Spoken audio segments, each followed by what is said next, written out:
Quinn Broadcasting, in association with the Northeast Atlantic Football League, presents Cobra Football. Let's join the action as the Cobras take on their rival. Here's your commentators for today's exciting game. Bridgeton, New Jersey, where it's a championship game of the Northeast Atlantic Football League, semi-pro football, and we have a rematch that is going to be a dandy here. These two teams have met twice this season. They've split their two competitions between each other, and it's going to be the Philadelphia Kings and the Cumberland Cobras for the league championship. We have head coach with us right now, and Daryl Davis is with us. I tell you what, it's just we do this on the fly. Generally speaking, the first two games, what are your recollections of the first two games? Like I said, the first game, they kind of got ahead of us early. Weren't able to mount a comeback, but we had way more players than we have right now. So we have a way stronger team. The second game, they came to Philly. Same thing happened. We kind of got up on them. It was a tough game. We ended up taking the lead in a kick return, but I'm definitely looking forward to it being a tough game. No blowouts. This game, of course, the expectations for both sides are to win, obviously. What is going to be the key to the game for you guys? Turnovers, penalties. That first game we gave them about over 100 yards in penalties in the first half.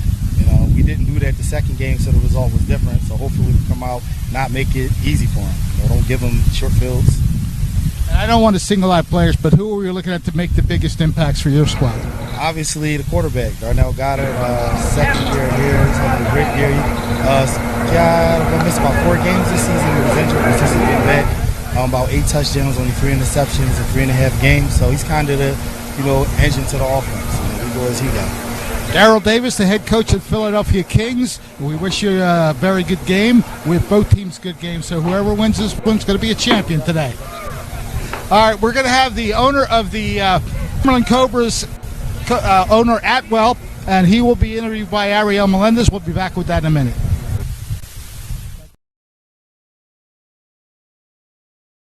Are you looking for great soul food? You found it at Soul of the Sea.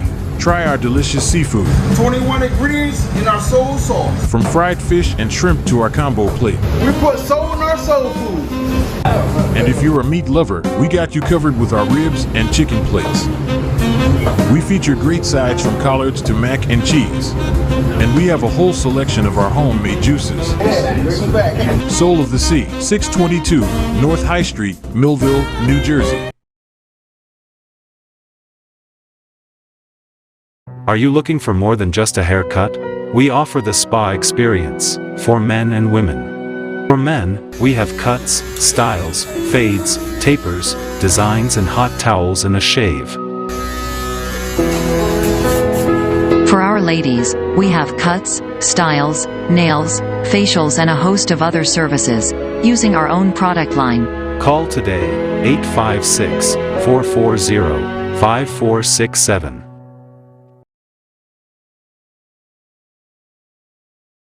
Quinn Broadcasting, in association with the Northeast Atlantic Football League, presents Cobra Football. Let's join the action as the Cobras take on their rival. Here's your commentators for today's exciting game.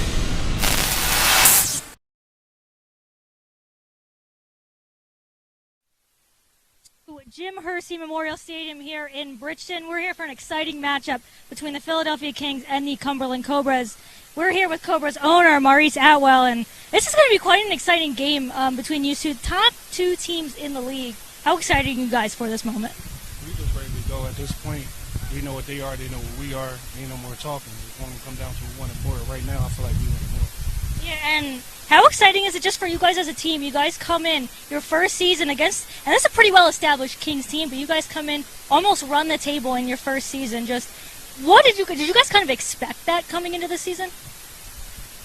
From day one, that's all we talked about. We got a lot of confidence in our players and coaching staff and the ownership to get the job done. But I feel like week 8, as the great Jalen Hurst would say, we left some money out there on the table. So we finished 7-1. I'd rather it happened then than it happened now. So 2 top teams here at the end. Let's get it done.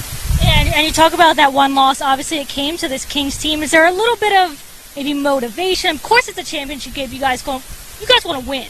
But is there that little bit of extra motivation that this is the team that gave you your only loss on the season? I don't want to give anybody anything. I feel like we beat ourselves. I feel like we are our greatest competition in this league. Hats off to them. And today we coming out here, we're going to try to replicate what we did week 2. Be dominant.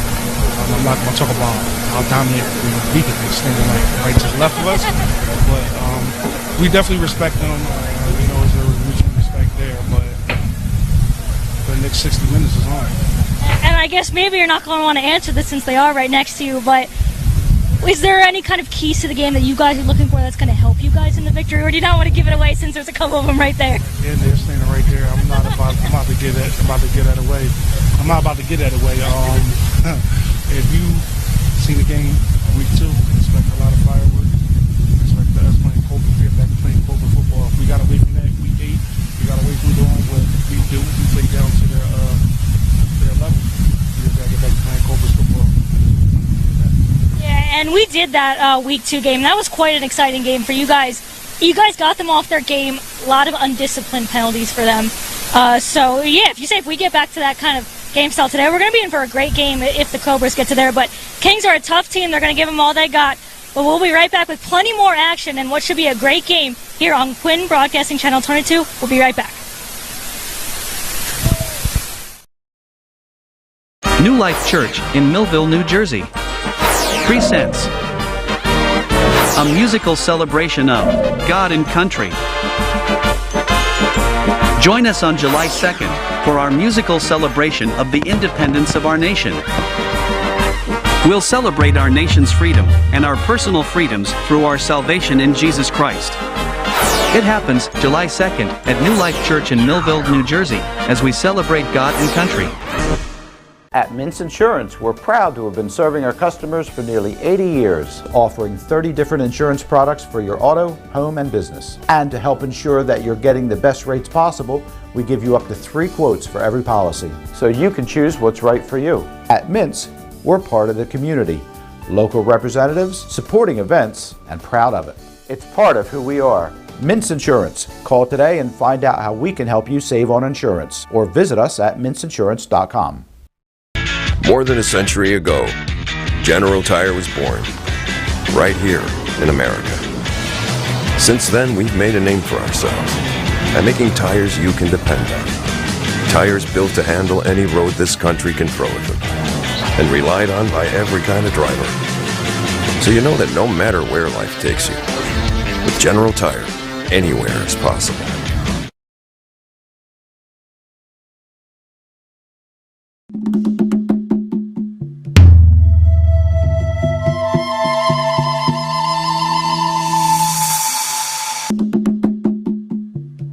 I just need a break.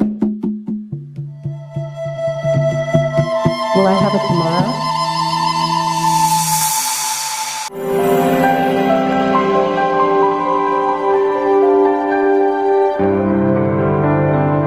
We are here to help.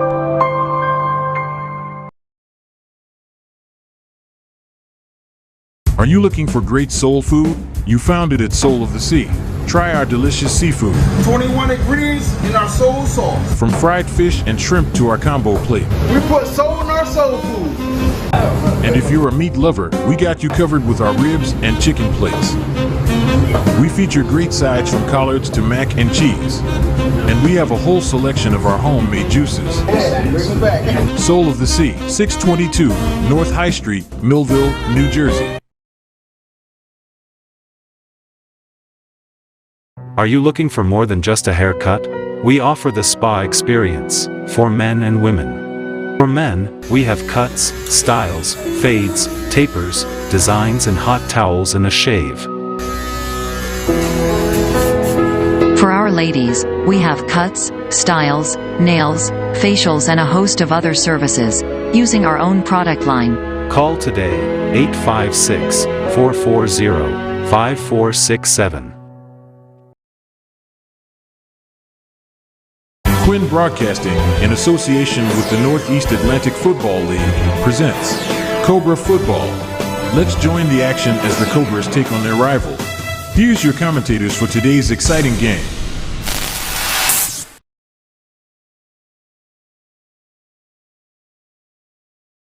the plugs over.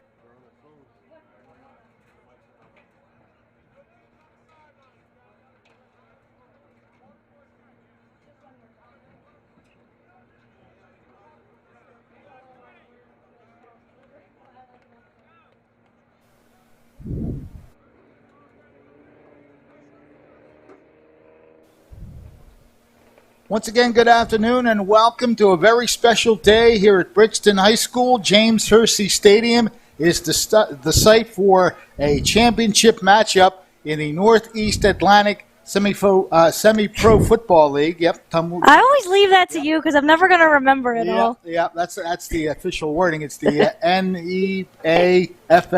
It's semi-pro football, and today the Cumberland Cobras, in their inaugural season as a team and a franchise, they're playing for a championship against a more established team in the Philadelphia Kings. These two teams met twice this year and split both games. Philadelphia came into that first game having not allowed a single point in 3 games, if I recall correctly, outscoring its opponents during a 3-0 start to their season, something like 58-0 at the very least. Trying to remember these numbers off the top of my head. I know it was a very big number. It actually might have been even higher than that, from what I remember. And, of course, we have the coin flip, I guess, going on at the field. Fred Melendez along with Ariel Melendez, we're glad that you're with us. Very special day here in Cumberland County. Again, it's the Northeast Atlantic Football League Semi-Pro Football Championship game between two teams that are identical in records. The one difference is that there are 2 forfeits that Cumberland picked up. So in game action, they're 7-1. Philly is 9-1, but because the forfeits count as victories, they both come in with identical 9-1 records. This is what they call the rubber game. They've each won a game, so the winner gets that season edge and, of course, takes home a title all in one smooth shot. So pretty big game for both squads. Yeah, and the only loss that the Cobras do have is to this Kings team. And when I talked to Mari, so it was kind of funny when I talked to him earlier when we were kind of talking about the keys to the game. He's like, well, they're right to the left of me. I'm not going to give them anything. So I kind of like that. You like that gamesmanship where they're not going to give any secrets away to each other. But, yeah, we didn't have a chance to see that second game. Obviously, it was in Philadelphia, but that first game was very undisciplined on the Kings' parts, and I think the Kings head coach told that to you, gave him a lot of penalty yards, and really that was the way the game went. Second game, as he mentioned, they got back to their game, and that's when you kind of saw that dominant Kings team from the beginning of the season. So 2 very good teams, one well-established, but one team coming in on their first season. They're hungry. They want that championship. They've been talking all season long about how they want to come in and dominate. I think that was the key word. We talked to Gibbs at the beginning of the season. Dominate was the way they wanted to go about this season, and that's what they've done this season, coming in with only 1 loss on the season. It's going to be an exciting game between these 2 teams, as you mentioned. First game went to the Cobras. They dominated early and won that game 44-14. A much closer battle in the rematch in Philadelphia. The Kings came up with a 20-14 victory in that game. So the 2 teams have split their 2 regular season games. Lo and behold, they're going to meet for all the marbles today as the Cobras and the Kings vie for the championship again in the NEAFL. Seems probably easier to say it that way. But the 2 teams are now on the field. They're conducting the coin toss. And let's see if the referees will give us an indication as to which way the coin toss went. They might have already done that. Let's see as we look at the field right now. I think we just missed the moment. Okay. Well, we'll find out when we see who kicks off. That's correct.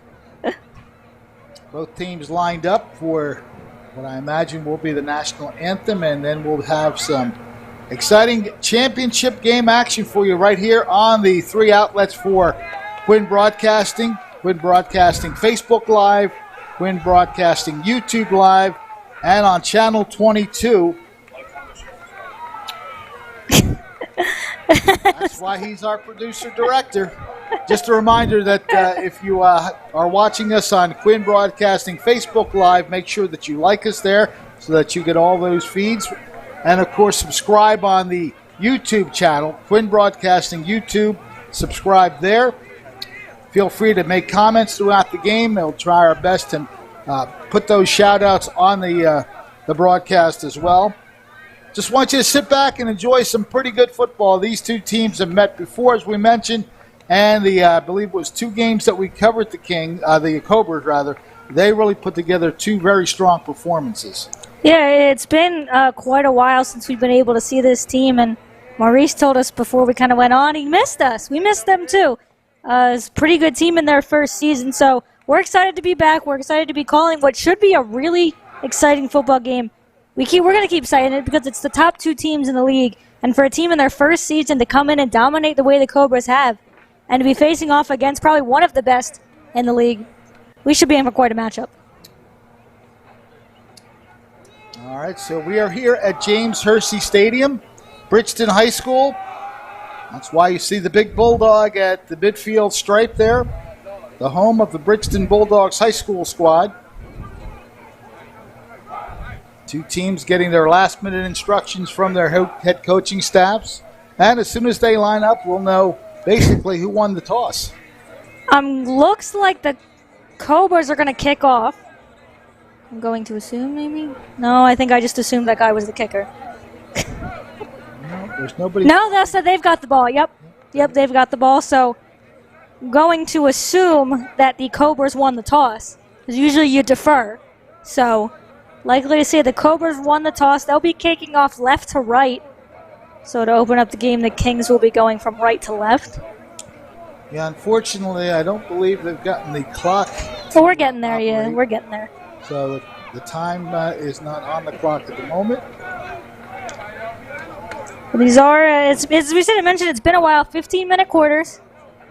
Normal 4 quarters as there is in football.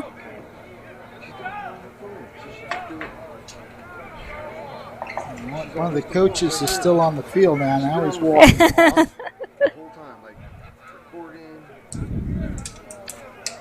So buckle up and stay with us for the duration of this championship game. And again, as we mentioned, this is the rubber match, if you will. Both teams splitting during the season. So the winner of this game will win the season series and take home a championship in the process. Fred Melendez along with Ariel Melendez, glad to have you with us. And the kickoff will be handled by Eric Hamblin. Number 24 has the ball on the tee.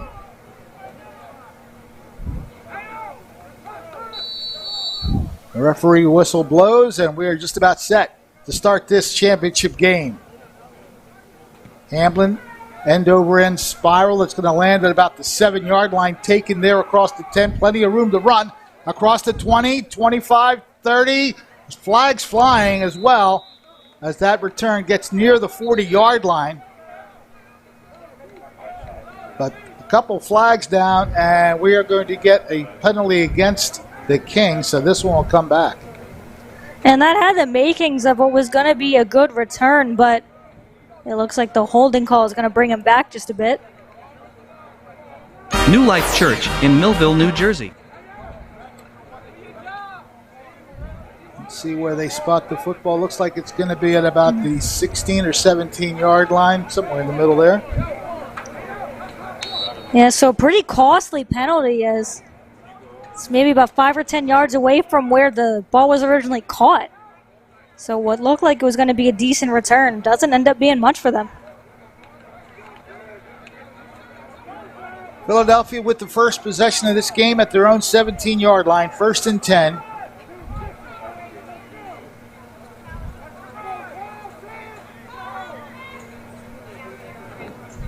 Two backs near the quarterback. Quarterback is Darnell Goddard, number 9.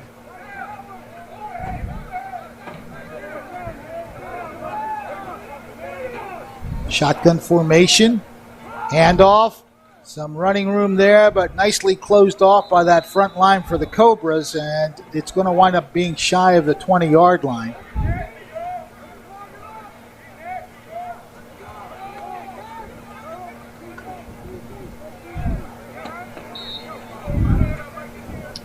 Second down coming up for the Kings.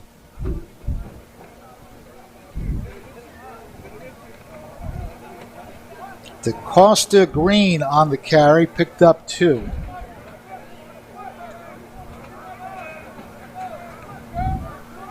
Second and 8. Again, shotgun formation for the Kings. High snap, good handoff, and nothing doing right at the line of scrimmage. I would say that's a pretty good wave of white jerseys that met the running back right at the point of attack.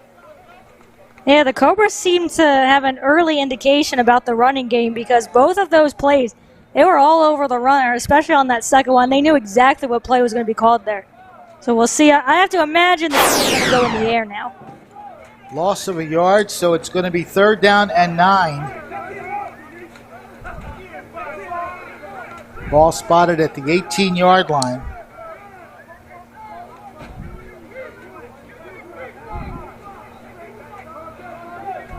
Cobras defense looking for a 3-and-out here. High snap again. Good job of handling it. The throw is open, and does he catch it or not? He's out of bounds. Yeah, I couldn't tell if he actually was able to catch the ball, but regardless, they say incomplete either way. So Carl was able to force a quick 3-and-out. That's a good start for them. Now you take a look there. Yeah, I think he had the ball, but they say he was out of bounds. So he did make the catch, but wasn't able to keep both feet in.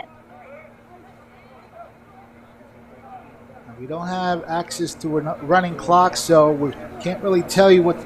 Well, I've got 12:50 if I'm keeping a clock right, but we saw how that went in a couple of games we did before. We can give you an approximation. It's all good. Kick is away. Going to land right about the 50-yard line. Trying to run to the right side. Getting outside to the 45, 40, and out of bounds inside the 35-yard line. That was Carlton Lawrence on the return. And he got a good block at the beginning as he kind of wasn't sure where to go at first, but got that nice block to get him going on the outside. Just ran out of a little bit of room at the end, but yeah. They're going to spot the ball at the 32-yard line, so a 17-yard return by Lawrence. And the Cobras with phenomenal field position for their first drive of the game at the 37-yard line of the Kings.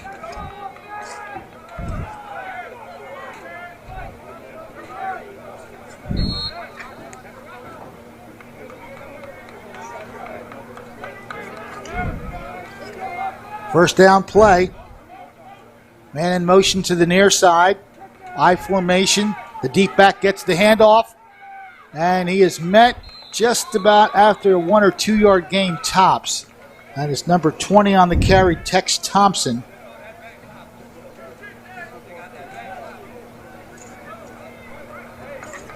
Second down coming up at the 30. Yeah, seeing where they spotted it, yeah, you probably got it about right, yeah, about a couple yards on that.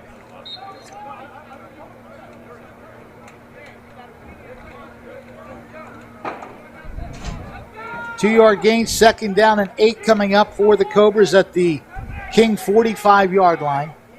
Early stages of the first quarter. I formation. Again, the deep man gets the carry, breaks through, and he got a really tough 2 yards.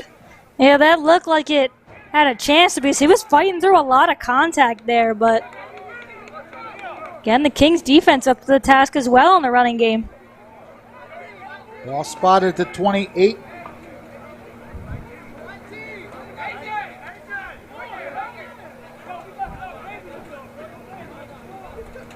Third down and 5 coming up for Cumberland.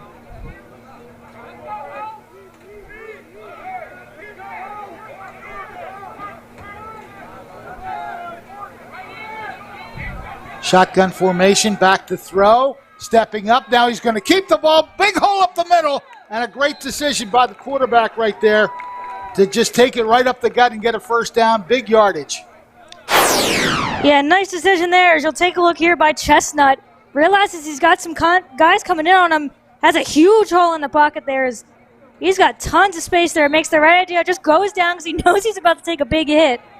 But really nice run there from Chestnut. 13 yards and a first down at the 15-yard line. Chestnut has time. Fished out. He's going to be an open inside the 5, touchdown. The Cobras strike first as the pass is caught by Andre Green. Chestnut finding him wide open in the middle of the field, so Stephen Chestnut to Green, and it's 6-0 Cumberland. Yeah, take a look at the play here. Developed pretty quickly here for Chestnut. Steps back, takes a couple steps, and he fired that one wide open. The defense just completely lost. They're on the play, so see the Cobras look like they're just going to go for the kick here. Early stages of the game. Yeah, in to handle the extra point is the kicker, Eric Hamblin. The hold will be made by Maurice Atwell. And we've already got a flag. Flag before the snap, actually. They might have been offside. The Kings might have been offside because Cumberland is clapping. Well, and they're continuing to walk off as if that's it. The point is, they blew the whistle as he kicked it, but they're walking off the field. They say no good. So he said no good and then good. What he did was say that they didn't accept the penalty, and they. Yeah, that's what we got. So right there, a very quick drive, 32-yard drive, 4 plays, and a score for the Cumberland Cobras. They lead this one 7-0. Presents a musical celebration of God and country. Join us on July 2nd for our musical celebration of the independence of our nation. We'll celebrate our nation's freedom and our personal freedoms through our salvation in Jesus Christ. It happens July 2nd at New Life Church in Millville, New Jersey, as we celebrate God and country. At Mintz Insurance, we're proud to have been serving our customers for nearly 80 years, offering 30 different insurance products for your auto, home, and business. And to help ensure that you're getting the best rates possible, we give you up to 3 quotes for every policy, so you can choose what's right for you. At Mintz, we're part of the community, local representatives, supporting events, and proud of it. It's part of who we are. Mintz Insurance. Call today and find out how we can help you save on insurance, or visit us at mintzinsurance.com. Quinn Broadcasting, in association with the Northeast Atlantic Football League, presents Cobra Football. Let's join the action as the Cobras take on their rival. Here's your commentators for today's exciting game. The Cumberland Cobras striking first, leading 7-0, a whistle on the kickoff, so we'll get to do it again, more than likely some kind of offside if they're going to stop the kick return. Yeah, they're moving the Cobras back, so somebody wasn't lined up correctly. All right, so we'll redo it back from the 30-yard line.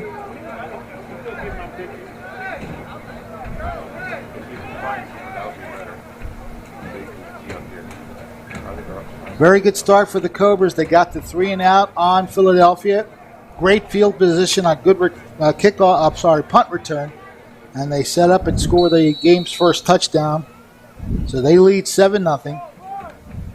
Hamblin approaches the football, puts it in play. Ball's going to come down inside the 15. Picked up there across the 25, cuts it back, and a good open field tackle by Torrey Clark. Number 17 making a good tackle on the play, taking down Christian St. George, who made that return. That was kind of an interesting looking return there. St. George kind of cut in front of his own return man. Made a couple of nice spin moves, but yeah, as you mentioned, a really nice tackle to stop him from going anywhere. Ball is spotted squarely on the 30-yard line. Second possession of the game for the Philadelphia Kings. They'll be looking for a better fate in terms of not going 3-and-out. We're in the first quarter, a 7-0 lead for the Cumberland Cobras in the championship game of the Northeast Atlantic Football League Semi-Pro. Glad to have you with us here on Quinn Broadcasting Facebook Live, Quinn Broadcasting YouTube Live, and on Channel 22. Darnell Goddard over center. Little draw play, but right there to make the tackle. We'll see if we can get a number on that, a whole mass of humanity. But one player in particular really got in there. If I can pick up his number, I'll let you know. Everybody's in the way of the number, though. Looks like he's at 16, 17. Regardless, it seems like the Cobras really kind of have an idea what the Kings are trying to do. They've been all over the running game so far, so it's early, but see how long the Kings stick with that because the Cobras are all over it. Loss of 1. Second down and 11 from the 29-yard line. Again, another high snap. Darnell spins away, throws the football. There was some contact there, but no flag.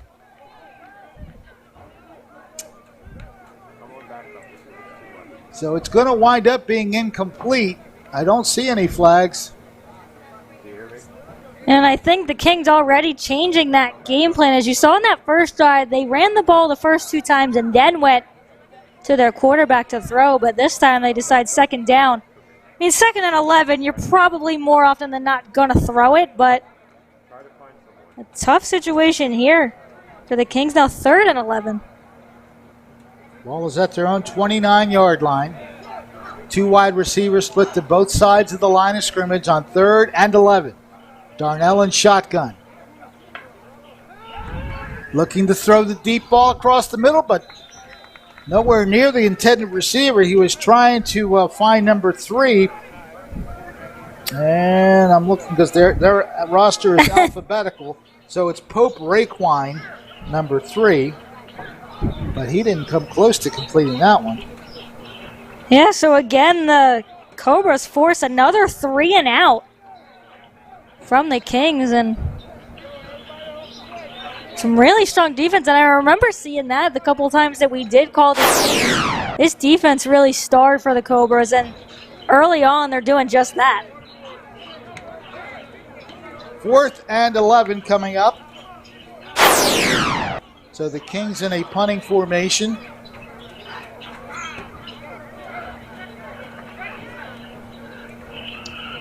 One of the return men for the Cobras, Campbell, number 6.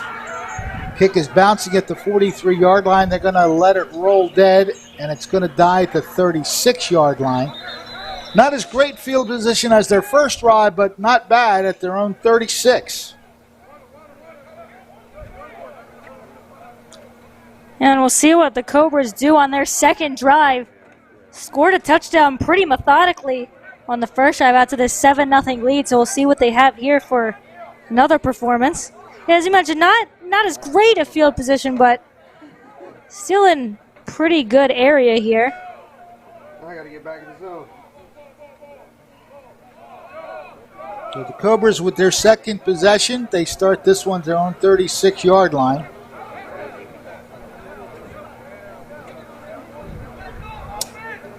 Making a football exchange.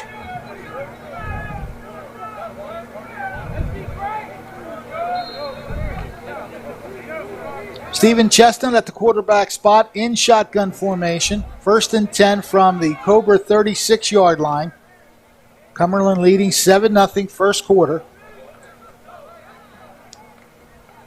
They fake the handoff, and now they pitch it forward, but that play was disastrous the whole way. Yeah, that play got blown up pretty quickly. As I don't know if there was some miscommunication. Yeah, Chestnut's kind of talking to, looks like number 19, Alfonso Emson there, kind of what maybe happened, but they're going to lose a chunk of yards here. Ball is back at the 28-yard line, so that's a loss of 8.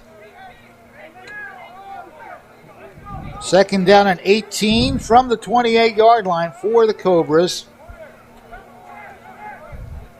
Yeah, they had a man in motion to start that play, but it just never went anywhere. Chestnut has a man open. Unfortunately, threw it a little bit behind him. He was open again.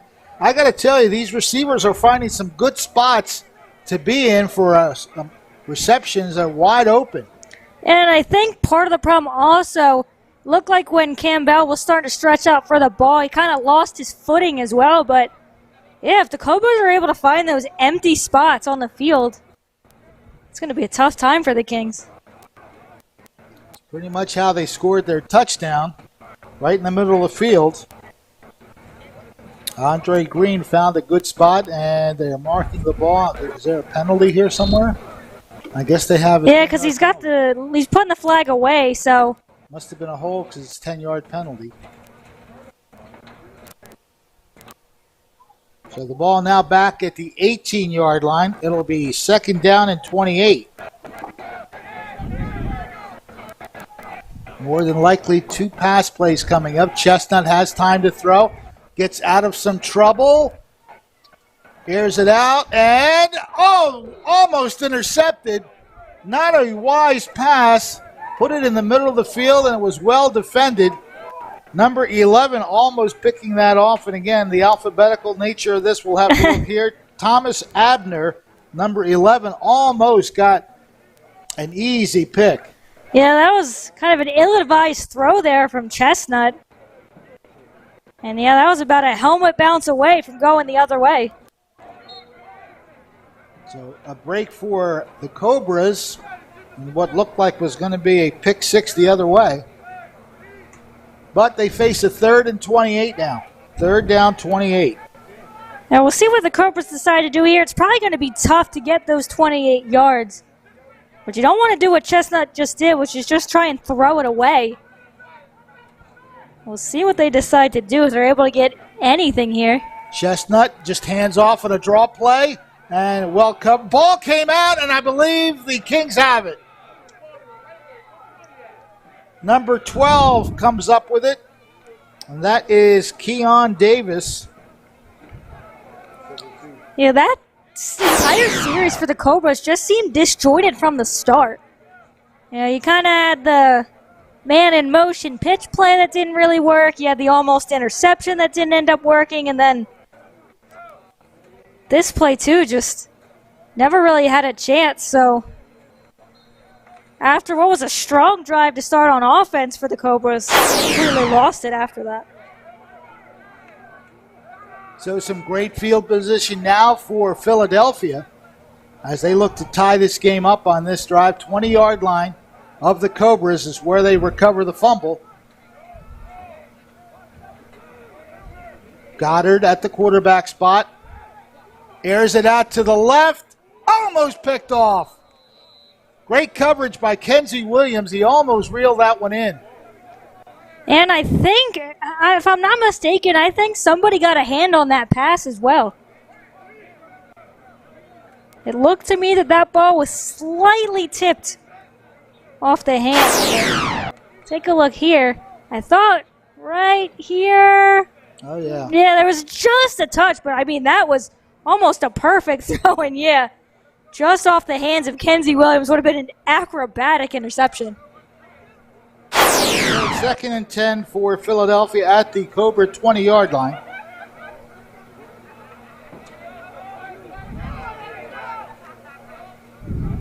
Trying to take advantage of a fumble recovery. They try a run to the right side, cutting it back into the line of scrimmage, but nothing much is doing there. That was probably, it's not even that much, probably one of their most successful runs. On the carry was Demir Johnson. And he got Zippo. Still on the 20. I stand corrected. Yeah. Yeah, the Cobras have been all over the running game for the Kings, but they just keep trying to go to it. So key 3rd down play coming up for Philadelphia. The Kings trailing the Cobras 7-0.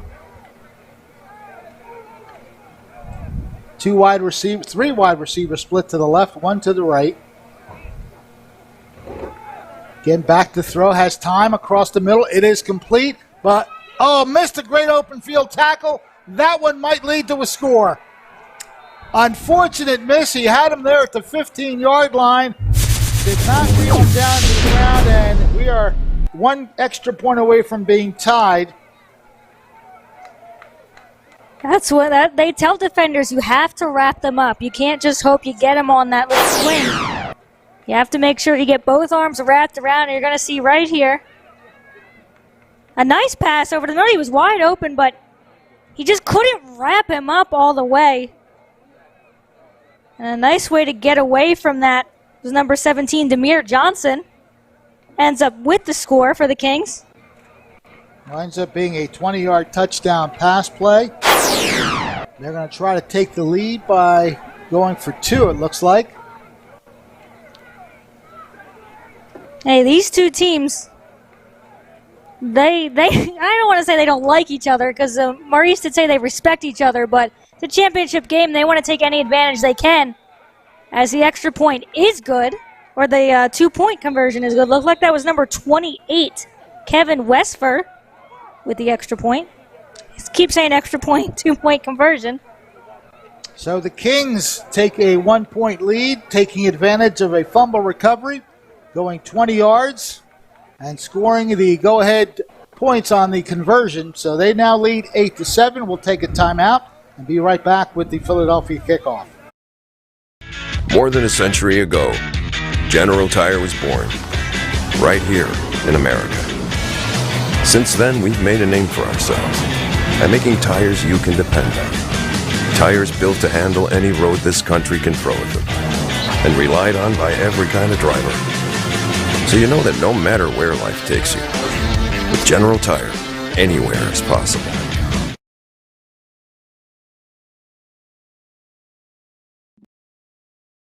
Quinn Broadcasting, in association with the Northeast Atlantic Football League, presents Cobra Football. Let's join the action as the Cobras take on their rival. Here's your commentators for today's exciting game.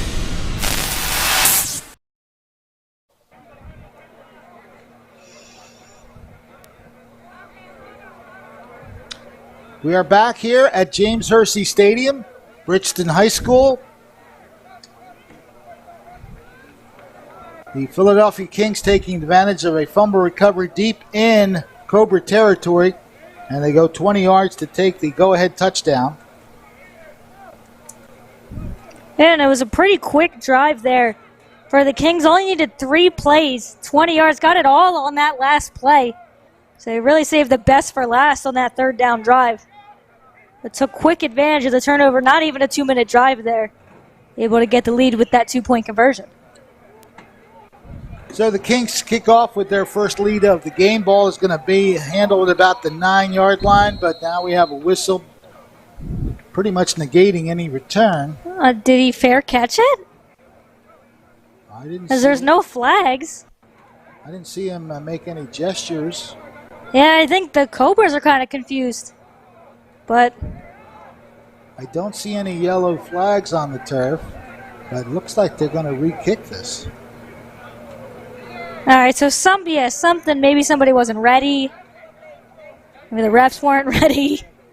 Somebody wasn't. Because if there's no flag, then that's the only thing I could think of is just somebody wasn't ready for the play. So we'll do that one again. All right.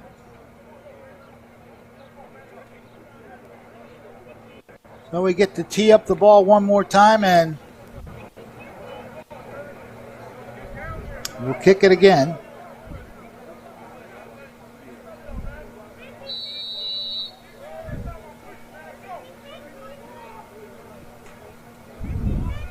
In the air again, this is coming down rather short, just inside the 10 at about the 8, across the 15-20. Burst of speed, and be careful, he almost had the ball ripped out of his hands, but he holds on to it. Yeah, that was Tyson Still on the return.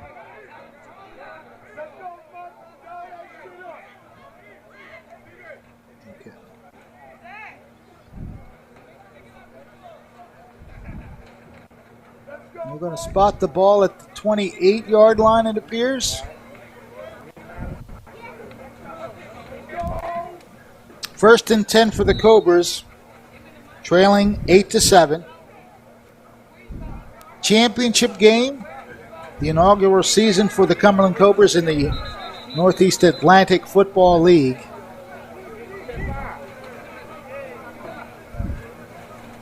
Now we see what kind of response they can make after falling behind here. Yeah, it's been a tale of two different drives for the Cobras. That everything worked on the first one and not a single thing went in their favor on the second. So see what they do here. Chestnut completes the pass. Nice cut to the outside across the 45 down at the 46. A good running catch that time. That's Jay Crawford on the catch. That was a finely designed play, and it gets a big yards.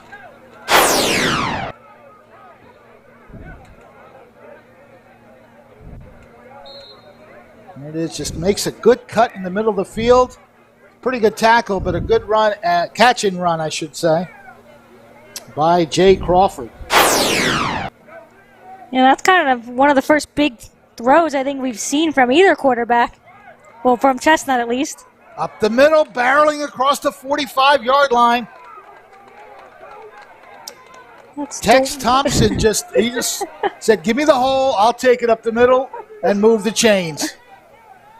Yeah, the Cobras now moving methodically down the field. You take a look here. Yeah, he's moving down the middle. Had a good lane there. And finally was taken down there. But a nice run from Thompson. Get a good chunk of yards. 12 yards, a dozen yards, back-to-back first downs for the Cobras. Ball is at the King 41-yard line, 1st and 10, Cumberland. Chestnut hands off. And the Kings were all over that one. That was Thompson again, but he just couldn't find any open space there, and he's limping a little bit off the field, so he's going to come out for a little bit. Aaron Solomon will take his place. Yeah, I don't know that the Cobras really got anything on that one. So it'll be second down. It looks like they actually might have lost a yard as well. Ball's back at the 42, so it's second down and 11. And a whistle. And we got a timeout, yep. Timeout. So with a timeout on the field, it's an 8-7 game. The Kings lead the Cobras. We'll be back in just a moment.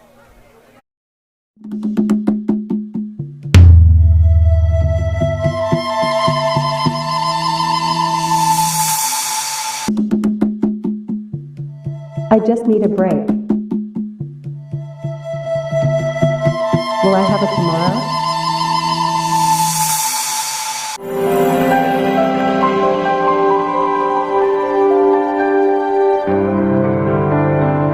We are here to help. Quinn Broadcasting, in association with the Northeast Atlantic Football League, presents Cobra Football. Let's join the action as the Cobras take on their rival. Here's your commentators for today's exciting game.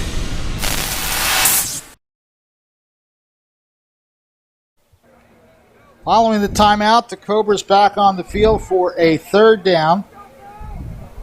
Check that, second down and 11. Ball is spotted at the King 42-yard line. Chestnut, they try power sweep to the right side. Blocking is there, but that is a great tackle. Yeah. Great tackle. Is that number 15? That's number, yep, we'll get that name for you. It's Andre Patterson Jr. with the tackle.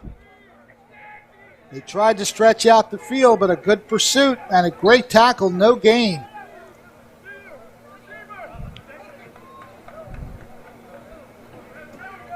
As you watch us, feel free to make some comments. We'll give you a couple shout-outs here as we have Lolita Simmons Wilson. Glad to have you. She says, let's go Cobras. Mommy's watching in Florida. All right. Okay, that's delightful. Glad to have you.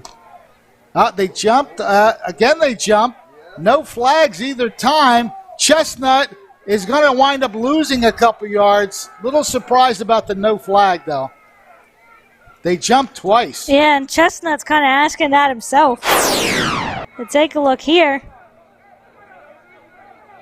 I'm really saying they didn't cross the line because it looked like they did to me.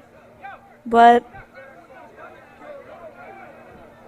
no flag on the play, and well, Chestnut's remaining on the field. I think they're going to go for it. Well, it'll be 4th and 15 at the Philadelphia 45-yard line. Now the Cobras are coming off to the sideline. I guess they're going to decide to punt the ball.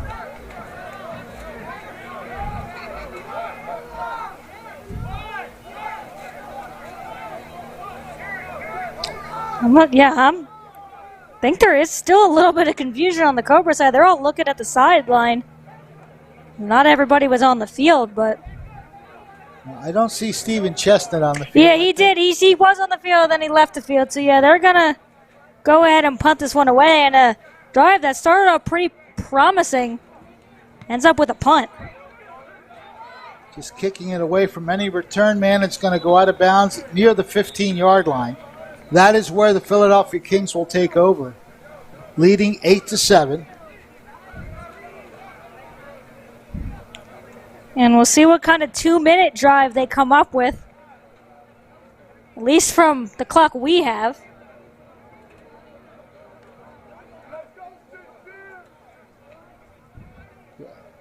There might be a little bit more, a little bit less on the clock, but regardless, we'll see what the Kings drive up here, as they'll be pretty far back. It was a good punt there from the Kings. Very strategic punt. He did not give the return man a chance to bring that back, just kicked it to the sideline, and he gets it inside the 20-yard line as well. So the Kings will take over at their own 15-yard line, 1st and 10. Unofficially, 1:51 is what we have left in the first quarter. Yeah, we're somewhere around there. We'll do our best to give you approximate times, if nothing else. Of course, they'll switch fields once the quarter is over, so that way we'll know we're at the end of the first. On the first down play, Darnell Goddard in shotgun formation. Man comes across the backfield. Oh, look out. They're going to wind up completing that, but nothing at all. Oh! It came out. It came out, and I don't know why that's not a recovery of a fumble. Are you kidding me? That was a great play. Are they saying he was down? Oh, wow. That ball was coming out. Yeah, they must be saying he was down, because that would have been an interception here. Well, take a look at the play here. Yeah, almost looked like it was going to be a sack for a huge loss here. But it gets away. Take a look here. He makes the catch. Taken down. He's just out of our picture, so we can't tell if he was down. But that ball popped up into the air. Yeah, one of those that could have gone either way. That was a great tackle by Tamar Jackson, though. Play actually loses a yard.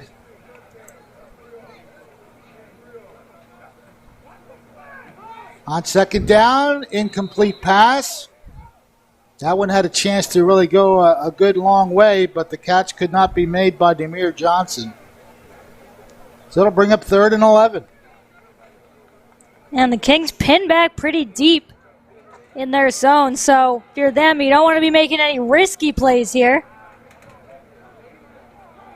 You don't want to give the Cobras an easy field to work with.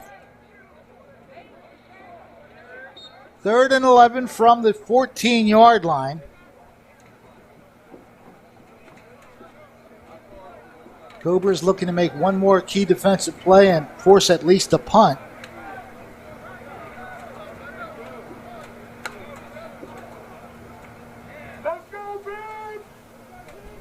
Darnell Goddard awaits the shotgun snap.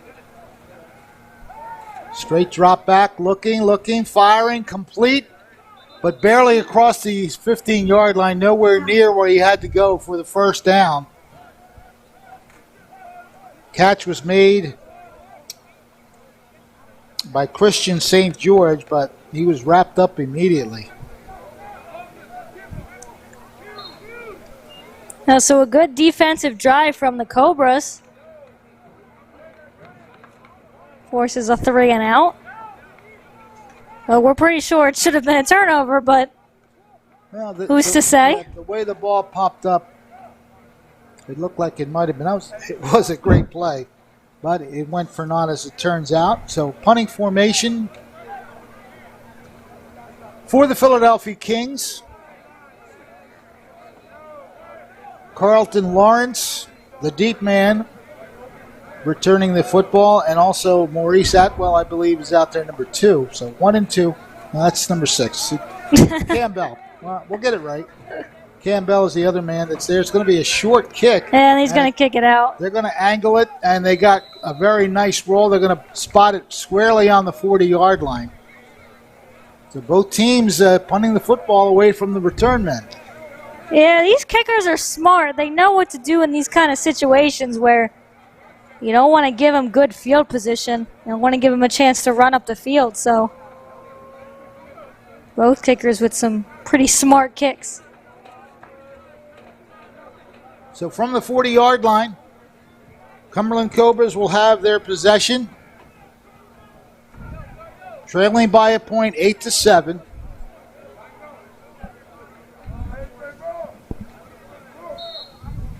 Let's see what they can muster here.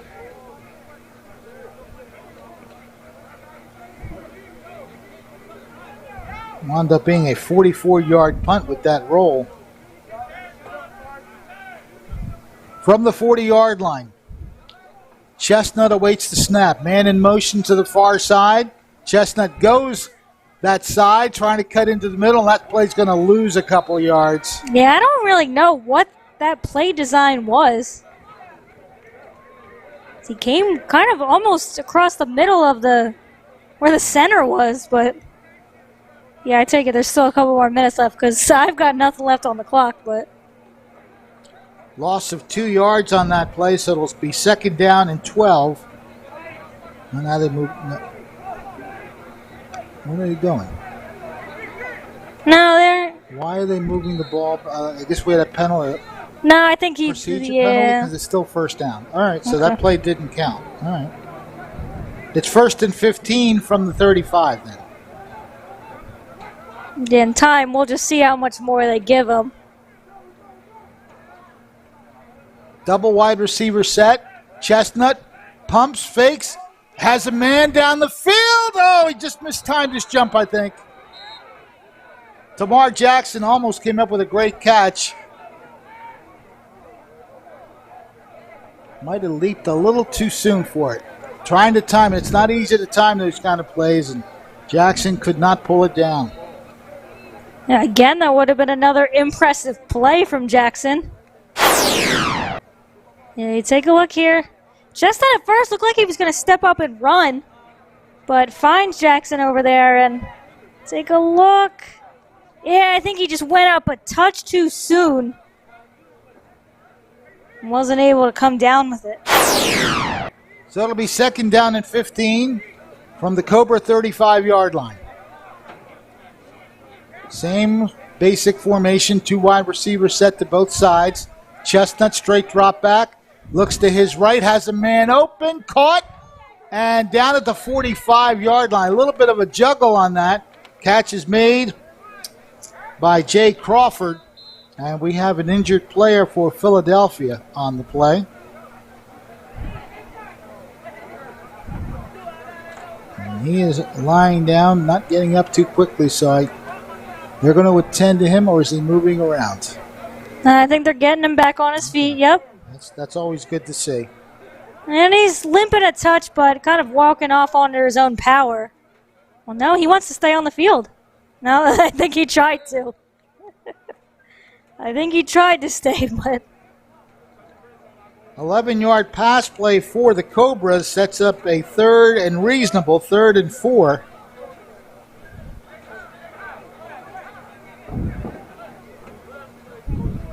Ball is at the 46-yard line.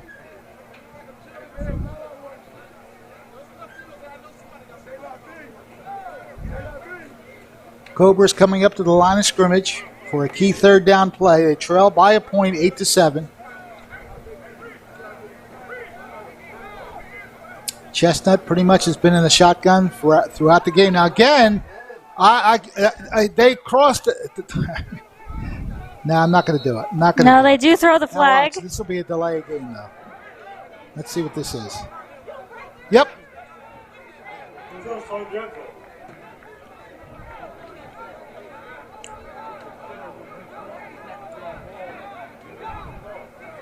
The Kings crossed the encroachment area. They jumped over the line, but it's the Kings who get the 5-yard delay.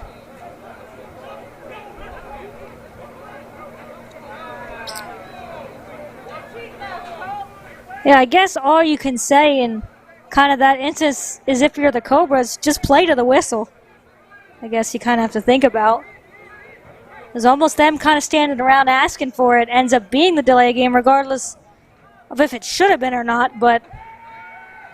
Chestnut steps up, and he fires it as he was being wrestled to the ground. Now we have a very late flag near the quarterback area, and they're going to probably call that intentional grounding because the ball didn't get to the line of scrimmage. And Chestnut's not happy about something. It is an intentional grounding, but Chestnut's still arguing about something. Of course, since we're not quite down there, we don't know exactly what he's arguing about, but he's not happy with something. Well, that being an intentional grounding, it would also be a loss of down with the yardage as well. So it's going to force a punt.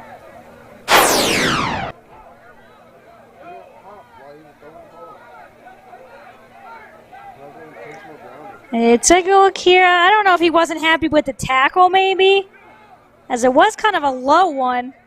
And yeah, I mean, you see that is intentional grounding by the rule, but trying to figure out maybe what Chestnut wasn't happy with. He's very animated as he was getting back up, so I don't know if he was unhappy with the tackle, just unhappy about the previous play, but whatever it was. 4th and 22. Punting formation for the Cobras. High kick, rather short kick as well. Caught at the 39-yard line and tackled at about the 43. Forward progress, I believe, is at the, well, they're going to mark it the 42. So decent field position for the Philadelphia, leading 8-7.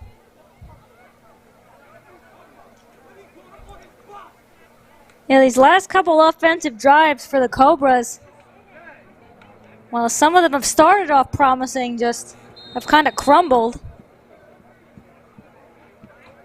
But the Kings really haven't been able to take advantage of it either. They've had a couple chances to take a bigger lead in this, but still just that 1 point.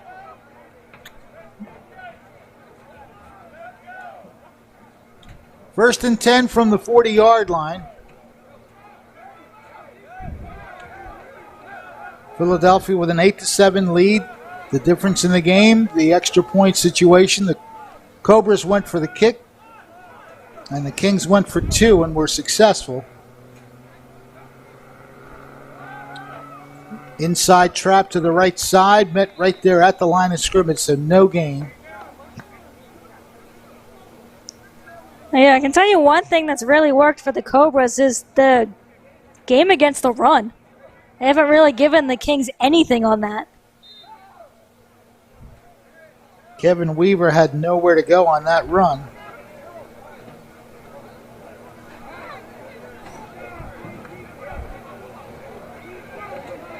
Now they spotted the ball at the 42. Now it's back at the 40.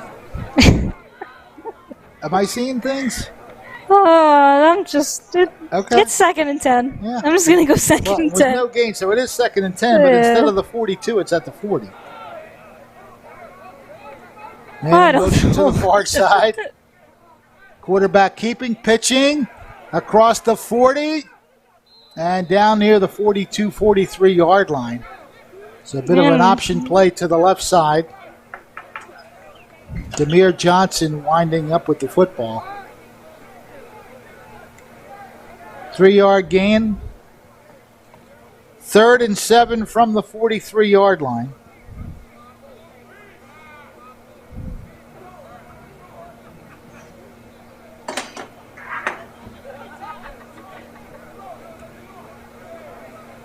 Key 3rd down for the defense here. The Kings need to get to the 50-yard line to keep this drive going.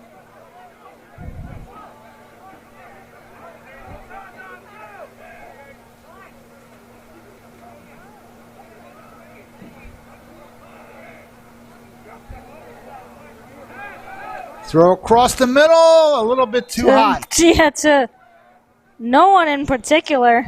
Well, he was trying to find Christian St. George there, but he threw it way past him. And he almost found Bryce Bartley of the Cobras.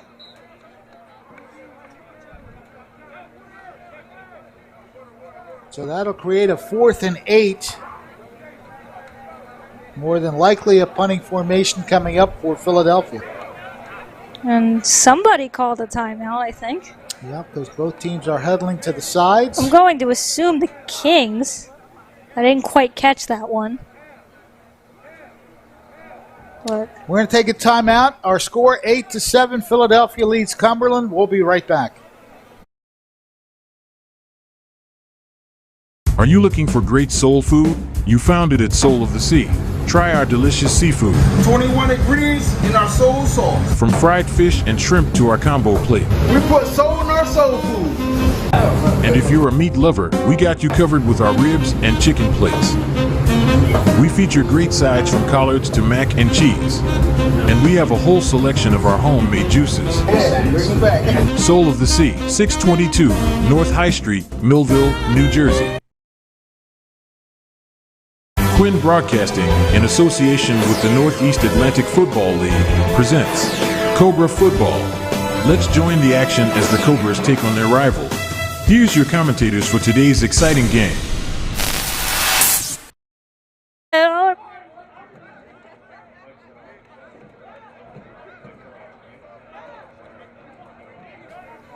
Well, we have a 4th down and 8.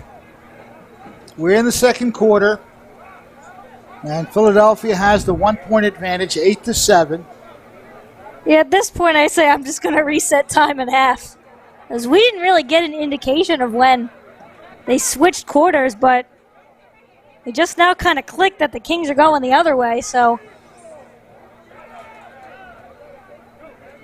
They're in a punt formation. They snap the ball, and there's 2 flags on the field. And then were they trying to... They're telling him to keep going. The flag's on the field, so he may as well just stop running now. Well, no, they're telling him to go, so I don't know what. There's no point to I don't know what. I don't know why they were telling him to go. They're celebrating like that counted, but it's a false start, so got a little cardio in. Yep. I mean, yeah, when in doubt, just keep running until the whistle blows, so. Didn't look like the front line for the Kings were even ready to run that play. The ball got snapped. Then there's about 2 or 3 seconds of just standing there. And that's when the kicker decided, let me try to run this ball. The flag had just come out before that, though. So we'll mark off 5 yards here and try it again. More. Basically, we'll just try this again. Yeah. So the ball's back at the 37-yard line. I'm just going to start a clock, so at least we have something. But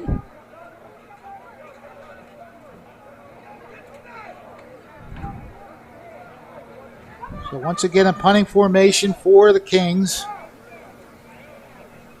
Ball is away. It's a line drive kick.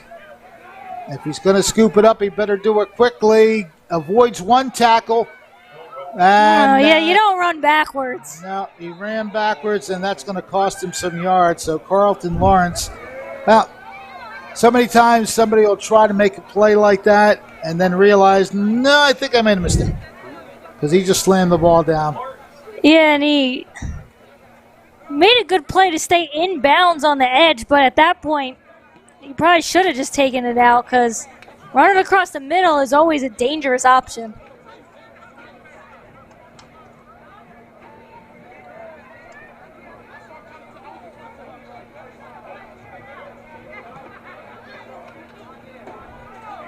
So the ball is all the way back at the 11-yard line. The Cobras will have to go a long way if they're going to score on this possession. And again, just keeping a clock here just so kind of we have an idea of what's going on. We're well into the second quarter, I'd have to imagine at this point, so the time isn't exactly right, but help us figure it out. Airing the ball out. You know, there was contact there, but no flag. I don't know if it was enough. You cannot touch the guy, though. Can you get your hand up breaking away from you like that? Well, take a look here and see. It's not.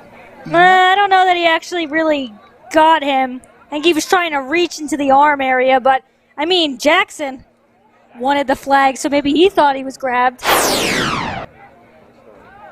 But it all goes incomplete.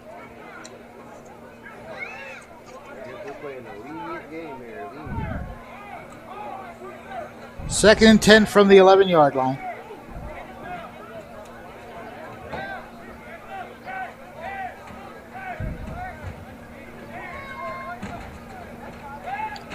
Oh, nice opening hole across the 15, 20. Should be a first down.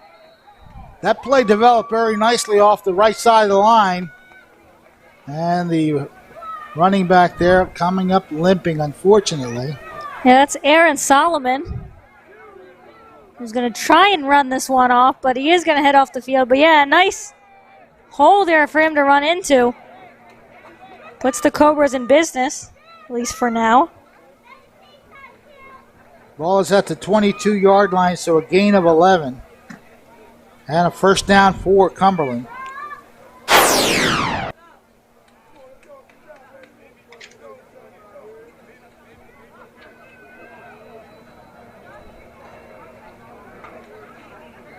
Taking a bit of a time here for this play to develop. Not sure if there's an official timeout because they are talking to one of the Kings.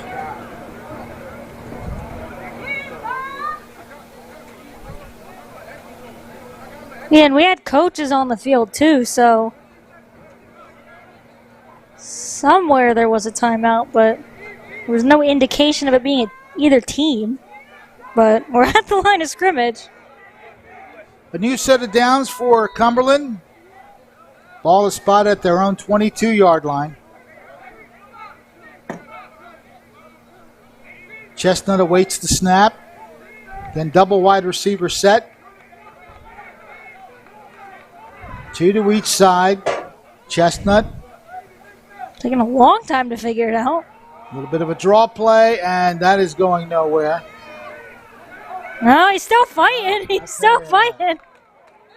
He might have just given himself a couple yards on that. Some good moxie there, but are they going to call him? They're going to spot it where he is tackled. So there you go. They're going to give him the yardage. So he got a very rough 3 yards.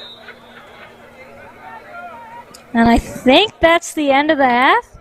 I think no, it's timeout? No, that's a timeout. No, I don't know. I'm not. No, that's halftime. They're walking off the field, so it's... The official indicated a timeout but call no, by Cumberland. I saw that. But, yeah, I think that's the end of the half. Okay. Well, we want to thank everybody who is watching. Just mention some people who are tuned in with us. Raymond Phillips, he is watching from Florida. Good to have you with us. Roberto Rivera. Anthony Reyes is his nephew, and he says, let's go Cobras. Lolita Simmons-Wilson, we mentioned a little earlier. She wants those Cobras to get some points on the board. Roberto Rivera is with me on the flag situation. He asked where the flag is. So we have reached the end of the first half. Both teams scoring once, but the key difference in the game was the extra point situation. Cumberland kicking the extra point and Philadelphia running in the extra point. So the 2-point conversion right now is the difference. At the halftime break, it's Philadelphia 8, Cumberland 7. We'll be back with some halftime activities in just a moment.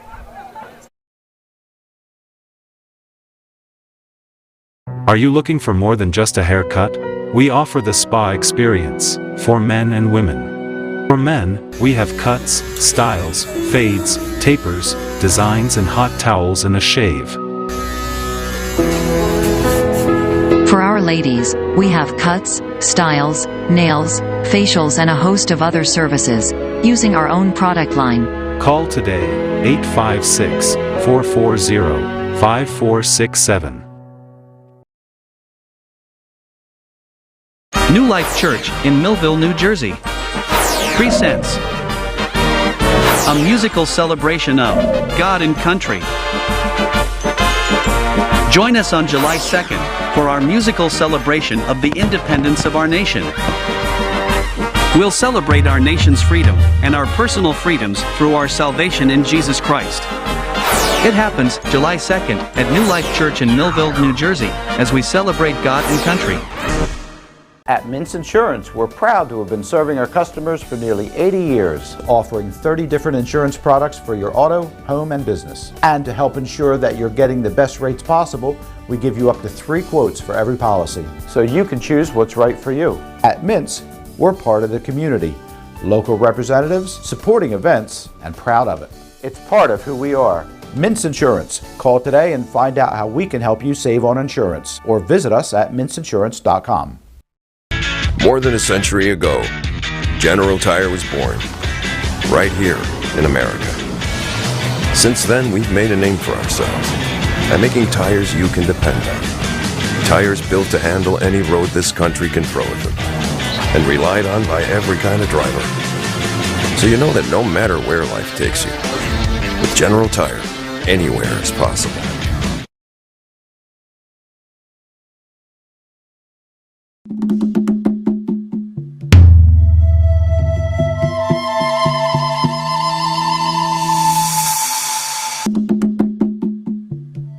I just need a break. Will I have it tomorrow?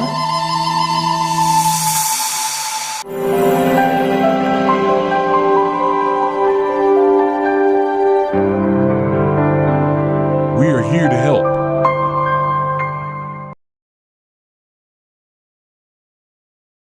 Are you looking for great soul food? You found it at Soul of the Sea. Try our delicious seafood. 21 degrees in our soul sauce. From fried fish and shrimp to our combo plate. We put soul in our soul food. And if you're a meat lover, we got you covered with our ribs and chicken plates. We feature great sides from collards to mac and cheese. And we have a whole selection of our homemade juices. Soul of the Sea, 622 North High Street, Millville, New Jersey. Quinn Broadcasting, in association with the Northeast Atlantic Football League, presents Cobra Football. Let's join the action as the Cobras take on their rival. Here's your commentators for today's exciting game. Welcome back to halftime here at James Hursey Stadium, where we have an 8-7 score in the championship game of the Northeast Atlantic Football League, Semi-Pro Football League it is. And it's the Philadelphia Kings who have that 1-point edge over the Cumberland Cobras. We have our guest at halftime here, John Saplinski. He is the commissioner of the league.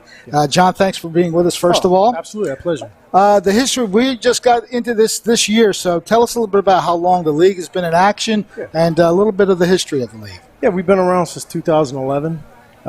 League was created back then with about 8 teams. So, we've come a long way. League has hit peaks of 26 teams this season. Since COVID, we had a few speed bumps and slowly declined a little bit with the economy. Right. This was a learning year this year, so the Cobras and a lot of the other teams were coming in. We started over. We erased 14 years. We want to come in fresh, new foundation, build for next year, and it's success. We had a good season. We're in our championship now, and we're real proud of these guys. Now, the league has been involved for just about 12 years or so? About 12 years, yeah. But you said it peaked at 26 teams. How many teams? How many teams are in it now? This year we had 8 teams starting out, but a couple teams had a little bit of a problem coming in as a new team. A lot of teams this year in areas financially. Right now, everything in the economy is affecting a lot of sports, a lot of football. So it's understandable, but we try to fight through it and we try to build these guys up and bring them back bigger. Now, how did Cumberland get involved? They contacted you? They said they wanted to join, or what was the procedure to get the Cumberland Cobras in this? Yeah, the Cobras actually had a couple former players that played in the league for about 8 years, 7 years, and their initial owner, Maurice Atwell, actually had a team 3 teams in the league in the past. Won a couple championships in spring and fall. And he wanted a new idea and a fresh start, and he reached out to the Cumberland guys. They came together, they merged, they put a nice product out here. Your impressions of this first half? They're very tightly fought. Really, it's a punt return and a fumble return that have been the key the key things here. Go ahead. Defensive battle. I didn't expect anything less. These guys have had a lot of games, a lot of travel this year. It's been a long road to get here. These guys are both hungry today. It's going to come down to, this 1 point could be a factor, that 2-point conversion in a game like this. But, going into the fourth quarter, end of the game, it's going to be down to the wire. Now, of course, you mentioned how many teams. Where are the teams located? Give us some cities that these teams play in. Okay, well, Cumberland County, right here in Bridgeton. Right. The Philadelphia Kings, they're from Philadelphia, obviously. We came in with the New Jersey Militia this year. They're from Neptune. Okay. New team, hungry, coming in the fall also. We have the Delaware Fire. They've been around 26 years. They came in this year. We had the Harrisburg, the Mid-Penn Knights came in. And, they had a little rough start, new owner, and, but we're making through it. We got through all the speed bumps to get to here. Now, what do you think the success of the league? What do you feel that it's going to rely on? I know players make the big part of it, and dedication to the cause, if you will. But Absolutely. What do you think makes this league successful? The owners, quality owners working together. As long as they work together and keep going with positive attitudes, and they're a sponge to their players. So if they bring positive, their players feed off it. If they respect the league, they're loyal to the league, and they want to grow. The players want to grow with them. You have a lot of good camaraderie between these players and teams and owners. Oh yeah, we had a great year. Yeah, absolutely. We're trying to double for next year. Okay. We already started the process for next spring, and it's going good. It's going right now in the off season. So this encompasses Pennsylvania, New Jersey, and Delaware. Yeah, that's our main focal area. I don't really go into Maryland anymore. We used to tap into Maryland up near New York City. Maryland, we don't touch that area. I work with East Coast Football Alliance. Okay. Greg Flip and Chuck Banal down there, and Maryland is theirs. So we got a big Mid-Atlantic championship coming up with them. Their championship is today too. Okay. That is the DMV Strong is taking on the Central Maryland Bills today. Okay. So we both got our championships today. So it's a real good look. And all the players, they like being in this league, huh? Yeah, it's football. They get to continue to play. We've only seen Cumberland, I think, twice this year, but for a first-year team, Coach Gibbs, one of the things that he told me right at the beginning was the one word that he wanted to use for his team was dominant. The 2 games we saw, they dominated the Kings, and they also won another big game that we were able to do. Yeah. Unfortunately, a couple of cancellations on their schedule. They had 2 forfeits, I believe.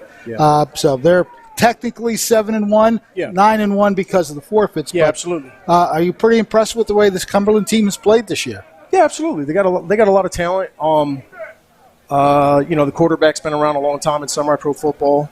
Some of the veterans have won championships already in the past 5-6 years. So they did have a quarter come in, but what's better is, them and the Kings will say, like the Kings too, a lot of new blood, a lot of new players in the league. So that's what we're looking for. We want you to go out and find. Don't recycle the players from other teams. Yeah. Start going out, get these guys in high school, because we want the high school guys to come in, and we want to help them get to college if we want. We've had like 30 guys in the past 10 years use the league as a foundation to get to school. I was just going to get to that. So they go to college from this league. They can. Do any of them advance to like the pros at all? 2017, the South Jersey Eagles, which was owned by Maurice Atwell. Okay. We had a player named Kenneth Randall play for the championship team. I remember speaking to him personally after the game, and I met him, and he thanked me. He said, this gave me the passion back. Kenny went on to Charleston University. He led the nation in tackles. He was like the top defensive tackle prospect for Charleston University, and then he got drafted by the Jacksonville Jaguars. Okay. So we gave an opportunity for somebody that might not have played again. He came in, he got that opportunity, got the passion, started training, and, he made it to the NFL. Now he's in the USFL. Now, you want this league to thrive on its own, but the fact is that people can move up, like you say, whether it's to the college ranks or the pro ranks. Yeah. That's something that I guess as a commissioner, you love seeing that. Oh, absolutely. Past 10 years, probably 10, 11, probably 15 or more guys went to the Arena League. Okay. We had guys, come in and go to, Canadian tryouts. We've had guys from the Arena League, the Philadelphia Soul come in. We've had guys from last year, the Canadian Football League quarterback came in. That? My own cousin left the league and went to Germany to play pro football, out of the league to Germany. So, yeah, it's opportunity. It's bigger for the opportunity than it is football. We want to give guys an opportunity, a foundation. We want them to keep playing football, something they love, and they're getting it, right here. Yeah, the game, like I said, we've only seen 2 games, not counting this one. Yeah. I think the passion's there for all the players. They come to play football. Oh, they're playing. They're playing today. Yeah, it's been after today, it's I could take a deep breath after today. I'll take a deep breath. I get a little break, and then we're right back into the fall season, and that's the XCFL. So we got that coming up, and it's just 12 months of football a year. Okay. We're trying to give these guys an outlet. So you have a spring and a fall season. Oh, yeah. The XCFL starts at the end of August. Yeah. That's not too far off. No, it's not. We got about 6 teams on the radar now. We're working with a summer league called the League of Leagues. Okay. That's Miss Tammy's league. You'll be hearing about her in the fall. And, we're trying to work together to make semi-pro good. Do a lot of positive things together. Well, we're impressed. The Cobras have certainly shown us a lot of good football. Yeah. The other teams, of course, the Kings, even though the first game the Kings played, they made a lot of mistakes, and the Cobras took advantage of them. But that was a fluke. Yeah. I told the Kings, I told Brian and the coaching staff, I said, wipe it off. Wipe it off. I said, because games like that don't happen. Right. I think it was like 6 fumbles, turnovers that game. Yeah. Same thing with the Militia that first game. Right. I told the Militia, wipe it off. When you're getting 7, 8 turnovers a half, that's just the new team, right. Getting the jitters out, Okay. So. Well, to their credit, Cumberland took advantage of that. But yeah, they did. Good season so far. Championship game. We're at the halftime break. An 8-7 game. I'd like to thank John Saplinski for stopping by and chatting with us, filling us in a little bit about the history of what we're doing here. Yeah. And the Cumberland Cobras, hopefully they'll stick around for several more years to come. Yeah, I appreciate that. Okay. Appreciate all you guys' work too, man. You guys do a great job. Hey, fans love you guys. Let me tell you something. Ryan knows there's a passion that I share for any kind of announcing. Yeah. We'll leave it at that. Yeah. But good job. It's just good stuff for me. Again, thank you. Thank you. We'll have the second half for you in just a bit. Talk about that first half, the scoring summaries, and we'll be right back with those summaries right after this. Are you looking for more than just a haircut? We offer the spa experience for men and women. For men, we have cuts, styles, fades, tapers, designs, and hot towels and a shave. For our ladies, we have cuts, styles, nails, facials, and a host of other services, using our own product line. Call today, 856-440-5467. New Life Church in Millville, New Jersey presents a musical celebration of God and country.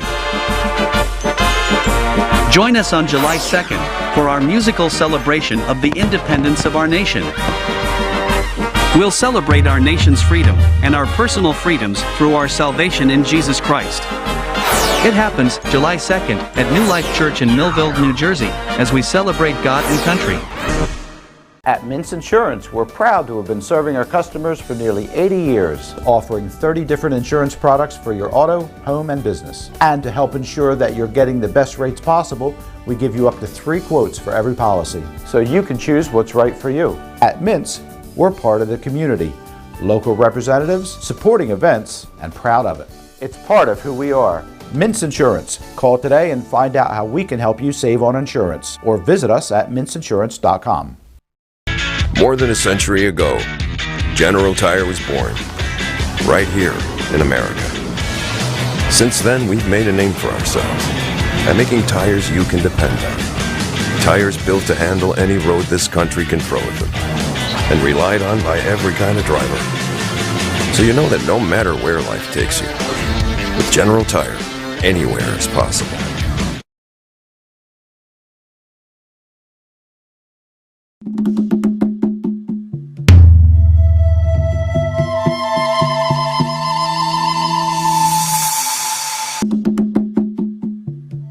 I just need a break.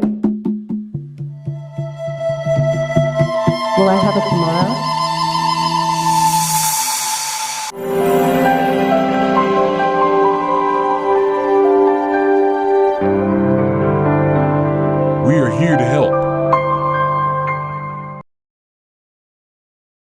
Broadcasting, in association with the Northeast Atlantic Football League, presents Cobra Football. Let's join the action as the Cobras take on their rival. Here's your commentators for today's exciting game.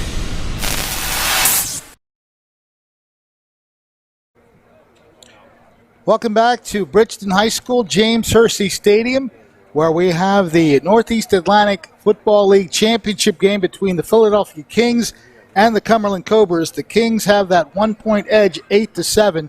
A couple of the key plays of that first half was a very fine punt return that set up the first touchdown of the game for Cumberland.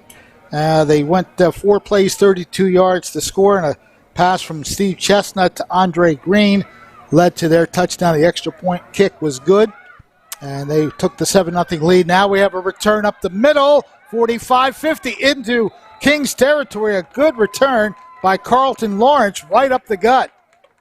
Yeah, and the Kings there went with the line drive kick instead, and I think that almost powered Lawrence to that return. Well, they were punting to the sideline, so I guess now they're going to get a reminder that they shouldn't kick in the middle of the field.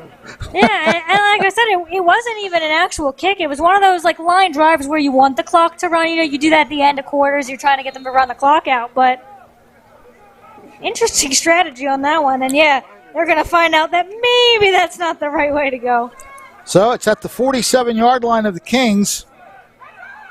Cobras have a nice run to the outside, and near the first down once again, barreling through is number 20, Tex Thompson. That had some power behind it.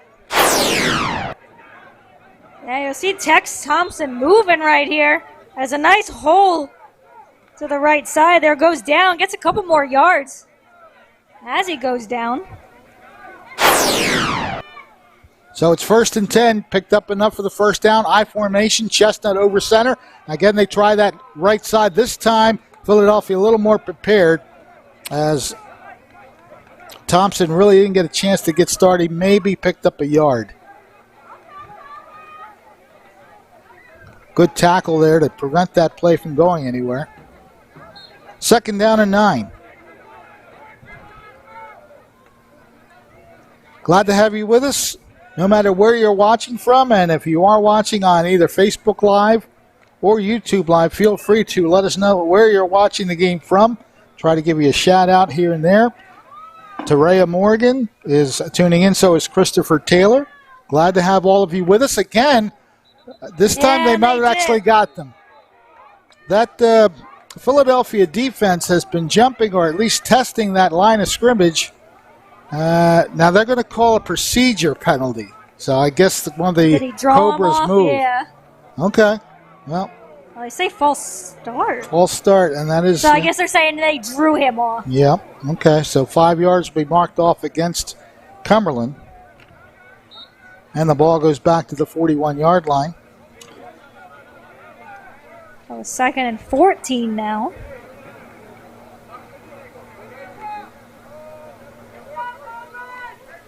From the 41-yard line, an 8-7 score leading Philadelphia over Cumberland. I formation is Chestnut, again over center. Single wide receivers to both sides. Hand off, they try the left side, but that is well strung out by Philadelphia. Number 72, one of the leading tacklers there, that's Brian Green. Coach Darrell Davis had mentioned some of the key players. He brought up Brian Green as one of the key defensive players, along with Rickwan Rivera. So a gain of just the 1 yard. Ball spotted on the 40-yard line. 3rd and 13 coming up.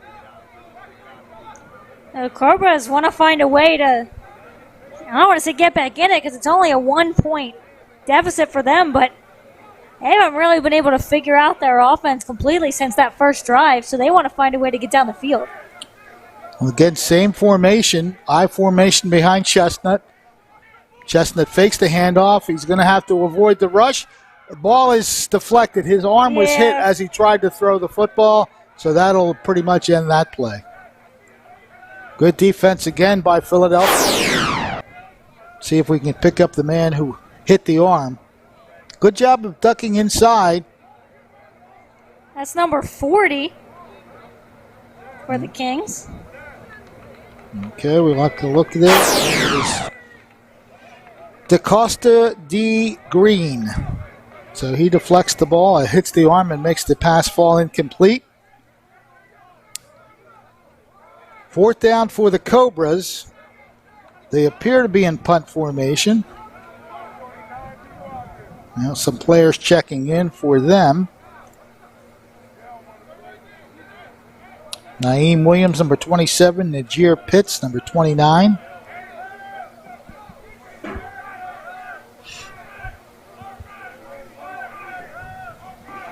Snap is there. Kick is up. A high spiraling kick. He put he put the fair catch signal out, yeah. So he's going to get it at about the 10-yard line. Fair catch was made. And the Kings will try to pad that 1-point lead. Christian St. George on the fair catch. Now this is where Cumberland would like to get nice and tight on defense and prevent any first downs. I think the Cobras would like to go back to the way that first game between these two teams and try and create a fumble. See if they can do to the Kings what the Kings did to them. Well, head coach Darrell Davis for Philadelphia mentioned that the one thing that was going to be a very key game here, the key to the game was turnovers and penalties. They got the one turnover, did the Kings, and capitalized on their only touchdown as a result. So the Kings with the ball at the 11-yard line, 1st and 10. Another player checking in for Philadelphia. As I guess they were a man short.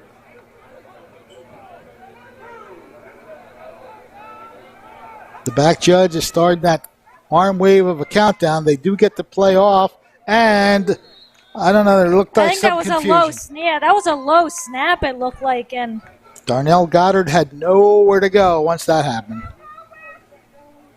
Yeah, I think he was barely able to get the snap here. Yeah, that was an extremely low snap, and he just decided, I'm just going to sit down because I know I'm about to get tackled. So I don't know that we get anything. Did they lose? Lost, looks like 3 yards. Couldn't tell how much. May have lost 4. The ball looks like it's at the 7-yard line, so a loss of 4. And they're pinned back in their own zone here. And yeah, the Cobras, if they can find a way to create a little bit more confusion on the Kings side, because the Kings have quite a long way to go here.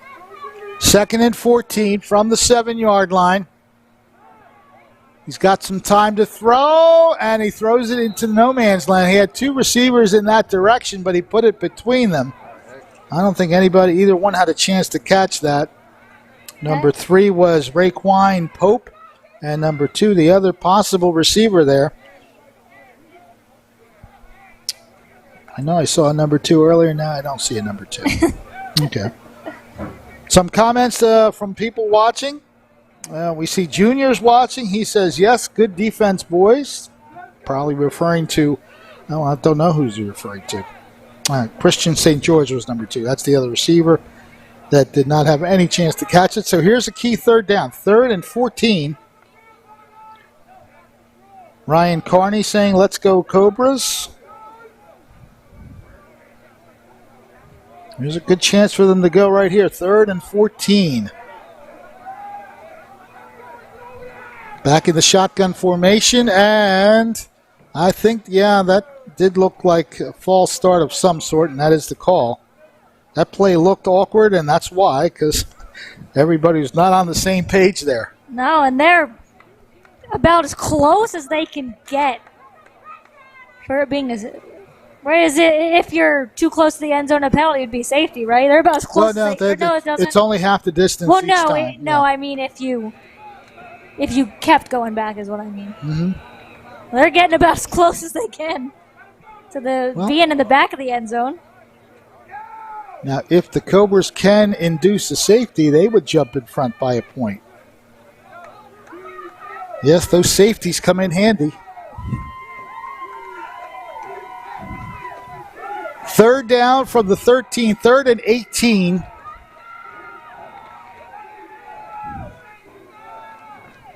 Goddard Handoff. He's right on the goal line. On the goal line. He was outside the end zone. We'll see. I don't see any referee indicating a safety. They just say 4th down. It's right on the goal line, though. So if he got across the goal line, it's 5 inches. As we look at where they spot the football, let's see where they made the tackle. Yeah, he dropped right in front. No, the ball's in front of the goal line, so that's a good call. Well, it's where the ball is. I don't think his knee hit first. If you want to run it again, we can look at it.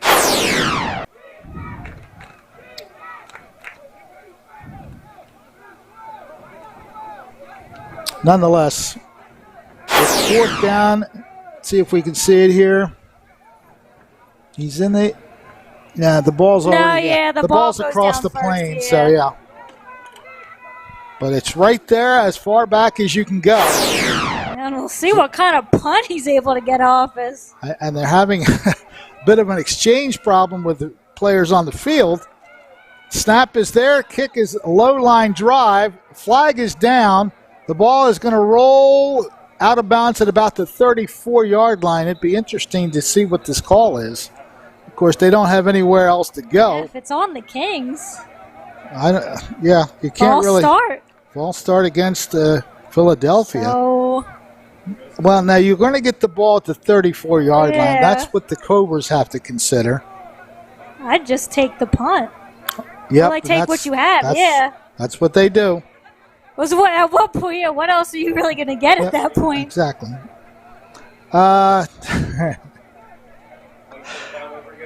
There you go. You're like, no, we want to try again. All right, so the procedure penalty is declined, or did they take it? Now they're lining up again. No, the ref said no, but... Yeah, you saw the same thing I did. He did seem to wave it off, and now they're coming back out. Interesting. Okay. Yeah, and that's exactly what the Kings coaching staff is saying. Didn't you just say they declined it? Yeah. And I kind of understand his frustration because it did look like the ref said decline. He did indicate a declining of the penalty. Yes, he did. But apparently you can change your mind. That's what it looks like to me. Whether the ref changed his mind, the Cobras changed their mind. Somebody did. So we'll get the punt to happen all over again. Now, of course... I don't know what it changes, really. Well, if the ball is snapped over his head, anything's possible. You can get a block punt. Those are possibilities. Are they likely to happen? Yeah, probably not. He didn't really get moved back. Okay. But we'll try it again. Yeah. Line drive kick. Yeah, it's about the same. Now you get the bounce, so you get a return. Across the 30. Good cut. Now to the outside. Gets a block. 25-20. And he might have stepped out of bounds at the 15-yard line. He lost his footing, too. But, yeah, so accepting the penalty is big. Tyson Still brings it back in deep into Kings territory. So a really good kick return and situation now with the field position. Definitely favoring the Cobras. We'll take a look here. Again, it was a low-line drive kind of kick. At a good read of the bounce. Took it at the 37-yard line. It's actually Cam Bell. Yep, good cut back inside and then back outside. You watch him, he does lose his footing at the end. He tries to cut, and he just slides, yeah. But I think that was probably partially intentional as well because he didn't have much more room to go, but... Power sweep to the left side. Not too much happening out there. Ball is carried by Tex Thompson. He does get a couple. Well, that's a favorable position. I thought he stepped out of bounds at the 15 on the punt return, but the ball is actually marked at the 12 to start this possession. So a 2-yard gain for Thompson, 2nd and 8 as the Cobras are striving to regain the lead here. And this is a situation for the Cobras where you have to find a way to get a score. Preferably, you'd like it to be a touchdown, but you have this good a field position, you have to find a way. Once again, Tex Thompson lining up to the right of the quarterback, Chestnut. Chestnut is back to throw. Looks to his left, rolls to his left. He's got no one open. And he just puts it up in the air, just making sure nobody could get it. Yeah, all the credit to the defense there on the Kings. They had every receiver covered there, and Chestnut had to eventually figure out where he was going to throw it. That wasn't going to end up costing him. So a big third down here for the Cobras. Now, they can get a first down without scoring, but the whole concept here is to get into the end zone. That's what you want to accomplish.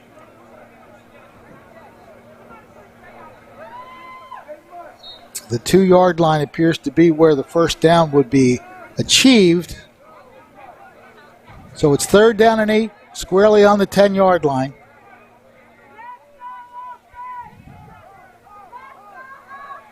Double wide receiver set to both sides of the line of scrimmage on this 3rd and 8. Chestnut gets the snap, straight drop back, across the middle, threw it behind the intended receiver. I think he was trying to find number 33, Andre Green, but he threw it a bit behind him and it falls incomplete. Green has the 1 touchdown for the Cobras in this game. All right, what are you doing here if you're the Cobras? Well, depends on how good your kicker is. This is a very makeable field goal if you have a good kicker. And, of course, he did kick the extra point already earlier in this game. Did Chestnut come off? Yeah, they're going for the field goal. Yeah, that's in this. I think the right decision. You are in good field position. You want to get points any way you can right now. And you need 8 yards to get a first down, so you want to make sure of some points here. That's for sure. You got a great kick to return, punt return that sets you up. You don't want to come up empty. So the Kings have called the timeout. Trying to freeze the kicker, as they say. I don't know if he can freeze the kicker before he even gets there, though. Usually you freeze the kicker right before the snap, but wait till they line up. I don't think you can freeze him when he hasn't even lined up yet. Yeah. But Kings maybe just talking about it if they're actually going to kick it, maybe. I mean, gotta think if you're the Cobras, this isn't a fake situation. No, they're gonna try the field goal. They want to get the lead here as Eric Hamblin. The ball is going to be spotted at the 16, so it'll be a 26-yard effort. Just want the snap to be good. Oh! Now they jumped offside. It won't be enough for a first down. But it should. Now he ended up kicking it and made it pretty good, but so it also make it a little bit easier for him. Well, if he made the kick, did they indicate good? I didn't watch. No, the whistle blew before he kicked it, and I think it was already too late for him to stop kicking. Right. Okay. So they're going to give him the yardage. Well, the offense is going to come back on the field.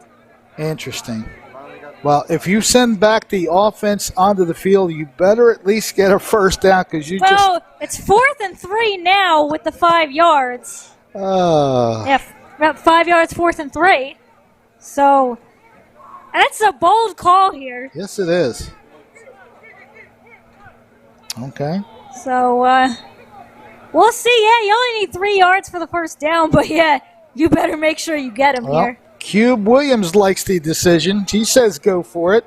Russell Love is watching, so is Jabrielle Hanna, Stephen Bowman, and Richard Morris. Thank you so much for coming out on TV here. I mean, it's a championship game. You got nothing else to lose here. So they are going 4th and 3. I formation. 2 receivers to the left, 1 to the right, and now we get a timeout by Cumberland. Yeah, I think they're just trying to make sure of what the play is because, again, you have to get points here. There's no way. We're going to take a quick break while they talk things over. Our score is 8-7, Philadelphia over Cumberland.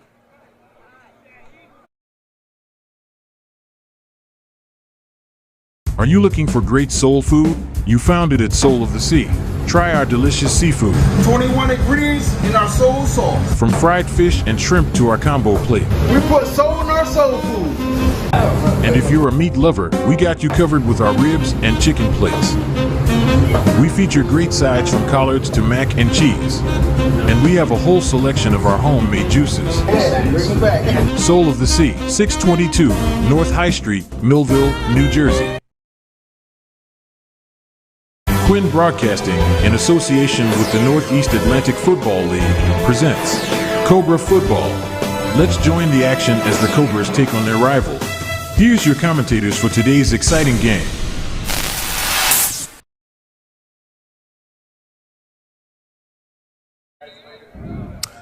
All right, we're back live from Bridgeton High School, James Hursey Stadium. A chance for the Cobras to take the lead. They are going for it on 4th and about 3.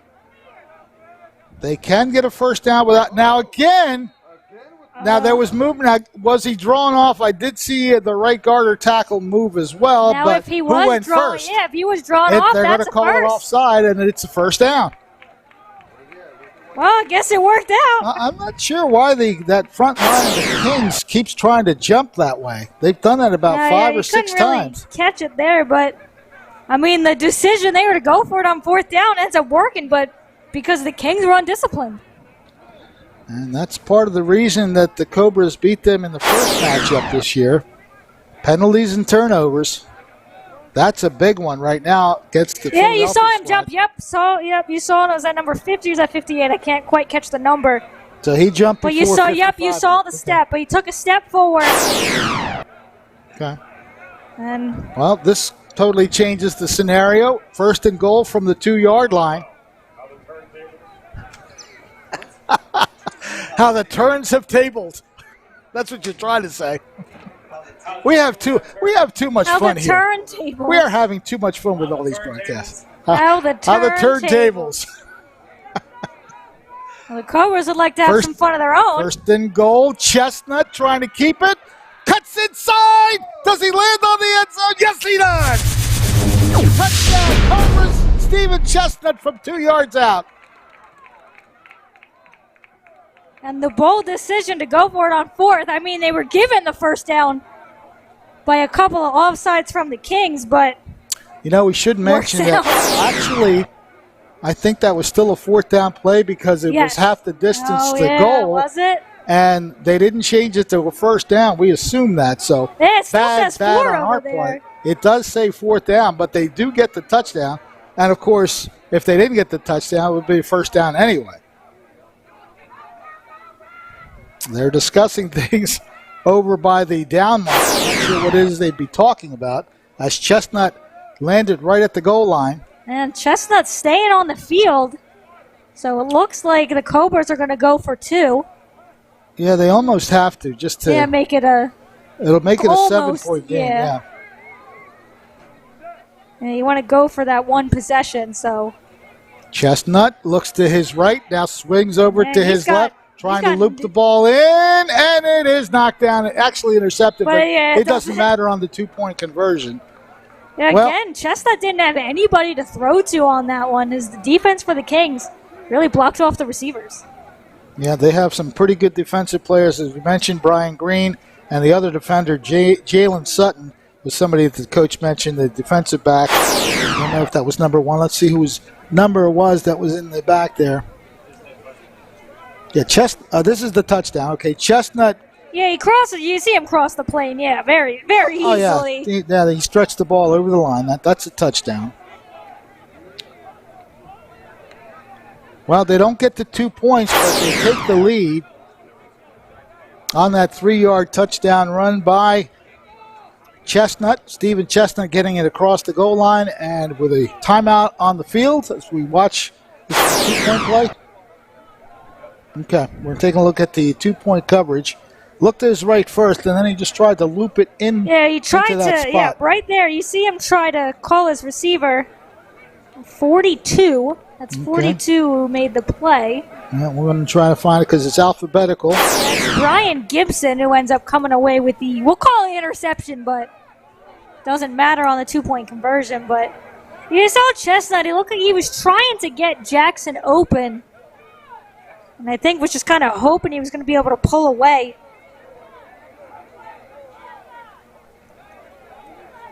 But the Cobras do take the lead. So we're, I believe, about halfway through the 3rd quarter. 13-8, the Cobras regaining the lead. Kick is coming inside the 5-yard line, taking back to about the 3. Across the 10, 15, tries to cut to the right side. Has a lane there. across the 35. A great return near the 40-yard line. I think they're going to mark him at the 39. So a very good return for the Philadelphia Kings, and they'll get some good starting field position here.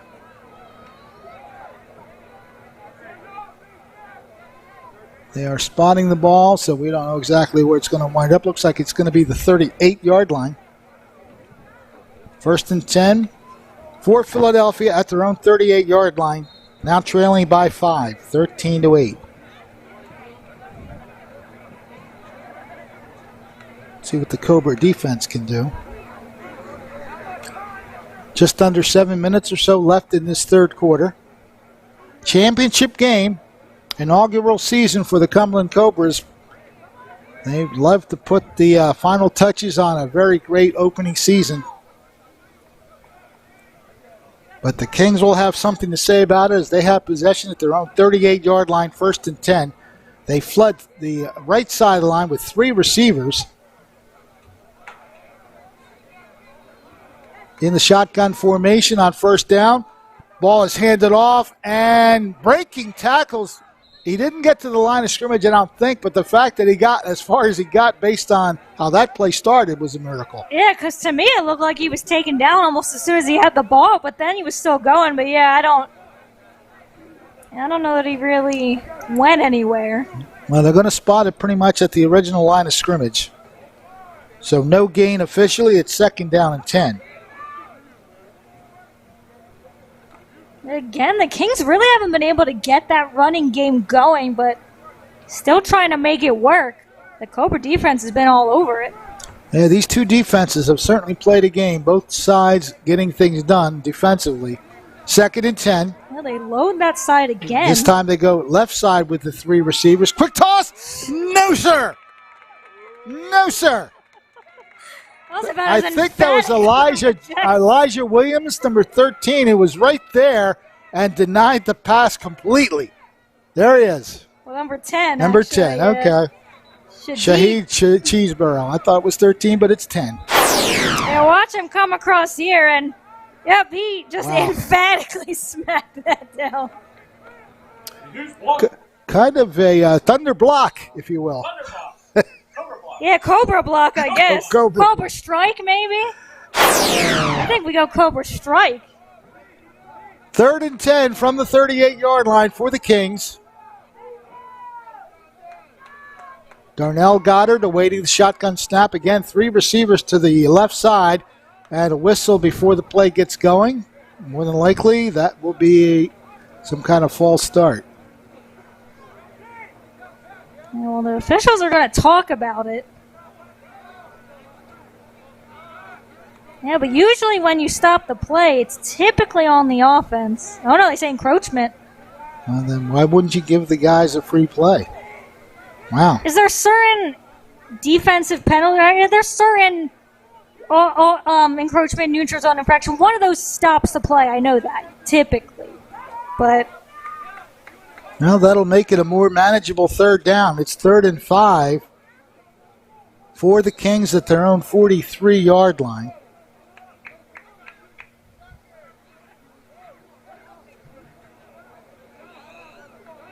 Our unofficial clock showing about 5.5 minutes left in this quarter. So what does Philadelphia come up with on 3rd and 5? This time it's over center. Darnell Goddard, single setback, and again a double wide receiver set to both sides. A little bit of a draw play, trying to bounce it outside, but look at all the white jerseys all over the place. Yeah, the running back thing ran into his own center. When he tried to cut originally, he ran into somebody on his own team. Yeah, the last thing you want to see as a running back is the wave of the other opponent's jerseys. Watch him right here. The running back runs into his own player. And I think that is the center.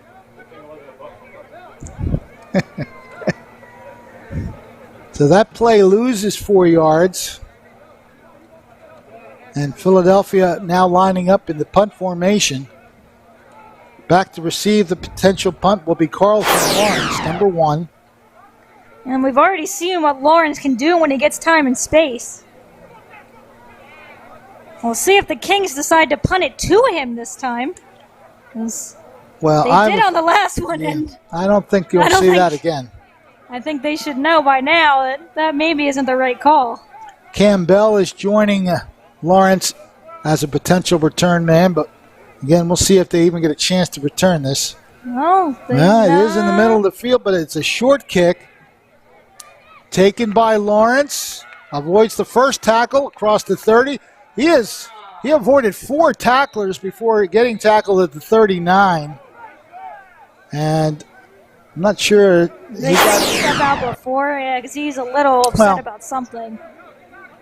Where they're marking it is 2 yards shy of where he actually got to, so not much to complain about there. Now, the official is indicating that they're going to move it up to the 39, which is where he's tackled. Here's the play. Let's see where he steps out. He might have, no, see, I think he wanted a face mask. Yeah, because Lawrence was upset about something. Yeah, he got hit in the face mask as he was returning that. Just kind of caught a glimpse of that. That's what he's complaining about right there. And he might have been right. I don't think it was a grab of the face mask more than the guy hit him in the face mask. But nonetheless, I think we're going to the fourth quarter. Yeah, I got no idea.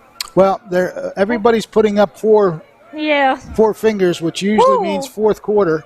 Well, let's pretend I wasn't 5 minutes off. Let's see to be sure. Where are they marking this ball? They are switching sides. The ball Maybe they're not stopping the clock when I think they are. Because I still had about 4:48 left. Well, this is a key possession for Cumberland. They lead by a 5-point margin now, 13-8. If they can get a score here, they would really go a long way toward winning this game.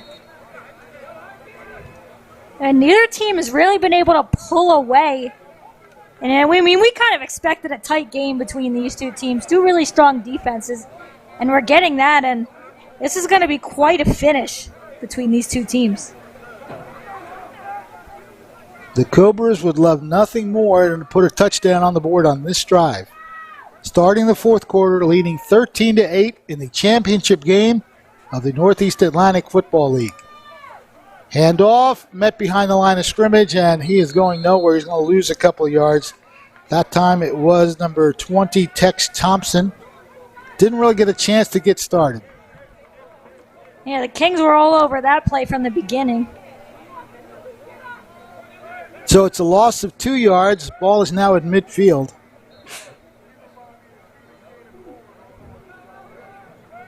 It'll be second down and 12.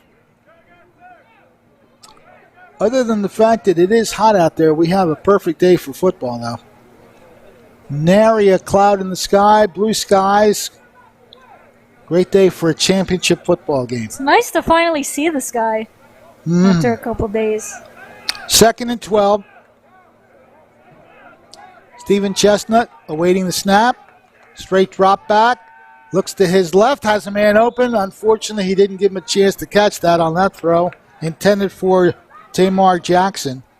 Yeah, that was a little bit out of his reach. So a big third down here now. Third and 12.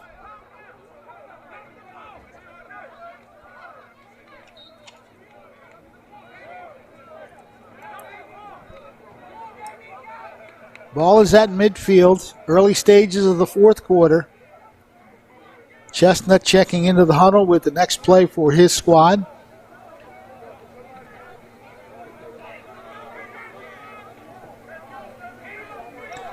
Cobras line up. Two wide receivers to the right, one to the left. Chestnut having time to throw, gets it up, and it's knocked down.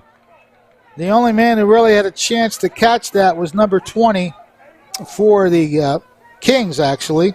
Yeah, that was intended for Campbell. Mohammed Cousin almost came up with the pick. So it's fourth down. That was gesturing to the ref slightly. I don't know if he thought maybe There was a little bit of contact that couldn't have been avoided, but it doesn't make too much of an argument about it. And still send out the punting unit. Philadelphia did what it had to do, get a 3 and out. And they'll get the ball back now in a punting situation for the Cobras.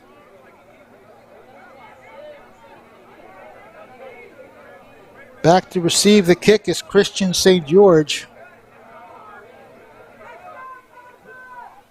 Let's see if they try to rush the punter here.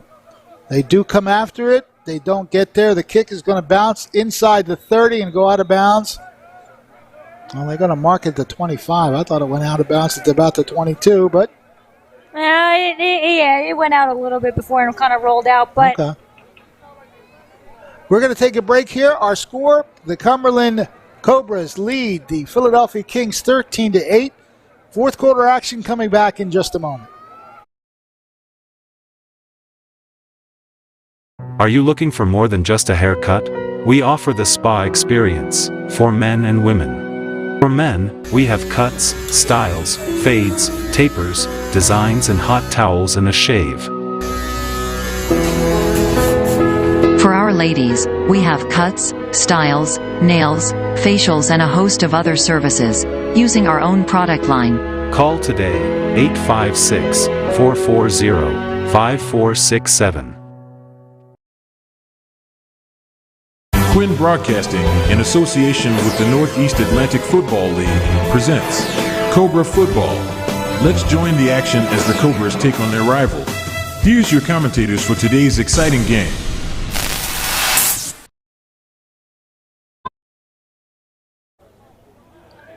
First and 10 for the Kings at their own 25-yard. A little toss right to the line of scrimmage, but a great job of really allowing nothing to happen. Zach Douglas was right there to make that tackle. And that was a little, kind of a pitch play. I mean, the pitch play worked. Got it to number 17 there, Demir Johnson, but Johnson stuttered and didn't really know where to go. Cobras were all over him. So it's second down and 10 from the 25-yard line. We're trying our best to keep some running time here. Just under 12 and a half minutes to go in this fourth quarter. Not likely that we'll wind up tied with a 5-point difference in this game. Throw across the middle, wide open to the 40-yard line, and he makes the catch. First down. The ball's loose. The ball's loose, and it's recovered by the Cobras. I don't think they called the play dead, and it is going to go the Cobras' way. That is probably the turnover that the Cobras needed. And this was a nice play. It was a great throw and catch. Look how open he was. But yeah, you look at all the Kings that were all over him right there. I think, try to see, can't tell if I can get who that is right there. Well, there were three Cobras there. I see who knocked it out, but I couldn't quite get his number. But regardless, that is a huge turnover.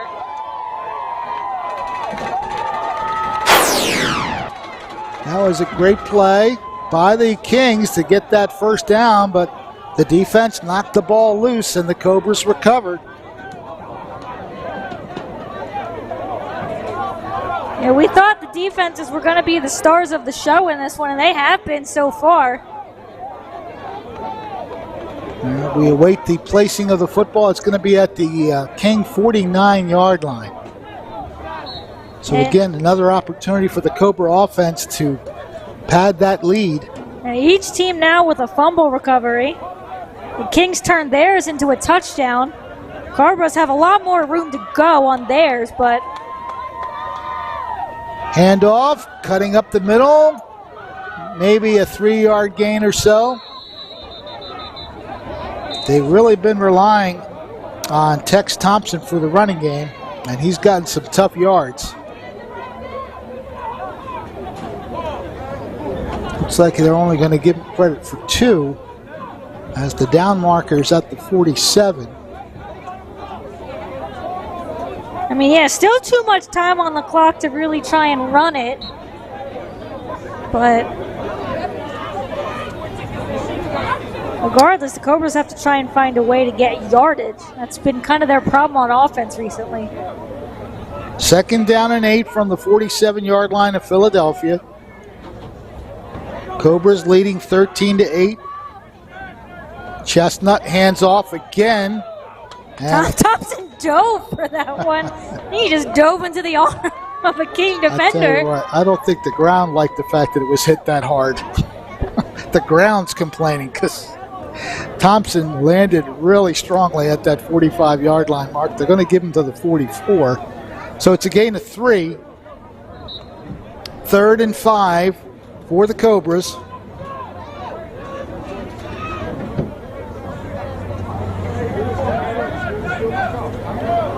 So it looks like they might rely on Thompson again. Double wing formation. Nope. Chestnut is back to throw. He rolls out. Now he's going to be sacked. Oh, yeah. He found a whole bunch of Kings, 3 of them to be specific. Number 40, 72. Let's see if we can get those names. 40 and 72 for sure. We're in on the tackle. He almost got tackled by his own player, too. As Thompson kind of was in the middle of all that. Brian Green was one of the tacklers, so was DaCosta. Number 90 was also in on that, and he's one of our key defensive players. Raquan Rivera was also in on that, but I think Tex Thompson kind of hurt his own quarterback on that one, as he looked like he was almost in on the tackle. So it turns into a punting situation back at the 45-yard line of the Cobras. Counting up players, so they'll send that extra man out there to get the 11 on the field.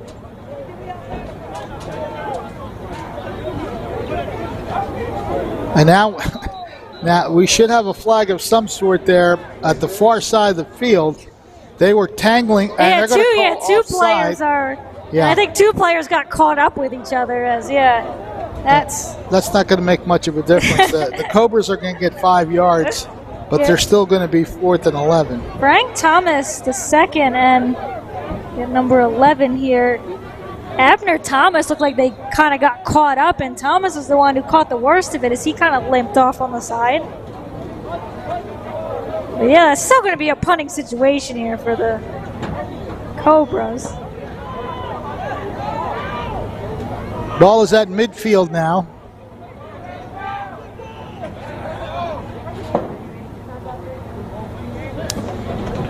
Punt is away. Coming down, spinning around and getting away from the first tackler. Now he's got some room to run. Across the 30, 40, out of bounds. Yes, he is out of bounds, but he's in Cobra territory. So a good return has the Philadelphia Kings in a bit of a driver's seat situation. They trail by 5, but a touchdown obviously would put them in the lead. And that was Jalen Lynn who tried to get the return man right where he was, and he needs to be helped off the field. You see, he tried to get him there, and yeah, they're helping him off the field right now, but a really nice return here. He goes up the sideline. Really nice tackling, too, and blocking from the special teams of the Kings. 41-yard return. That was by Christian St. George, and he puts his team in good field positions to start this drive. 1st and 10 from the Cobra 47-yard line. Darnell Goddard gets the snap, looks to throw quickly, and he overthrows his man. He had him open. And they tried to go with a quick play there and try and catch the Cobra defense off, but so we've got an injured Cobra on the field. Down at the 45-yard line. Oh, that was a number. We'll see. Is that number 10? Yeah, that's Shadid Cheeseborough. He's sitting up now, which is a good sign. Yeah, Goddard was trying to find Devontae Burrows on that pass, and it was there. Just didn't hook up. Yeah, you see the good thing here for Cheeseborough is that he's sitting up. They're going to help him up now. He's walking gingerly, but he's walking on his own. So he'll slowly make his way off, but Yeah, good to see no one really around him. He's just able to get off on his own. So he'll get at least one play to recuperate. Yeah, he's kind of lost the limp. He's still walking pretty gingerly, but I'll keep an eye on him.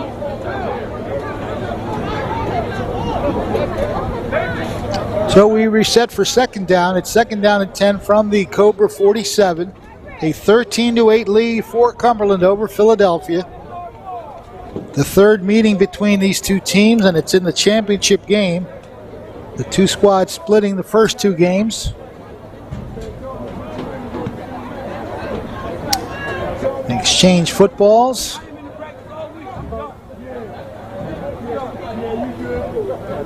Philadelphia facing a second and 10.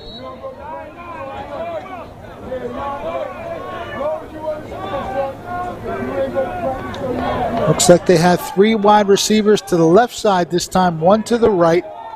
And the one to the right's real close to being offside, but no call there. Just airing it up. I don't know where he's throwing that ball. Yeah, there had to be some miscommunication. Goddard's not happy. He is storming to the sideline. Yeah, I don't know if somebody didn't have the play call right. That's the only thing I can think of is somebody had one play and the rest of the team had the other. Obviously, Goddard thought it was just a straight fly pattern, but no one was even close. He threw it pretty quickly, I guess he's assuming the guy down here, I didn't catch a number, but I'm assuming he thinks that guy's going to keep going. I think somebody didn't have the right play. It might have been Raekwon Pope, number 3, that was supposed to head downfield. And he's lining up in the same spot again.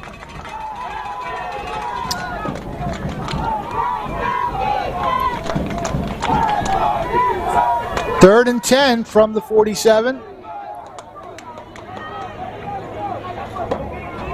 Goddard looks to his left, and he might have gotten hit as he threw the ball. He still caught it, and that's a first down.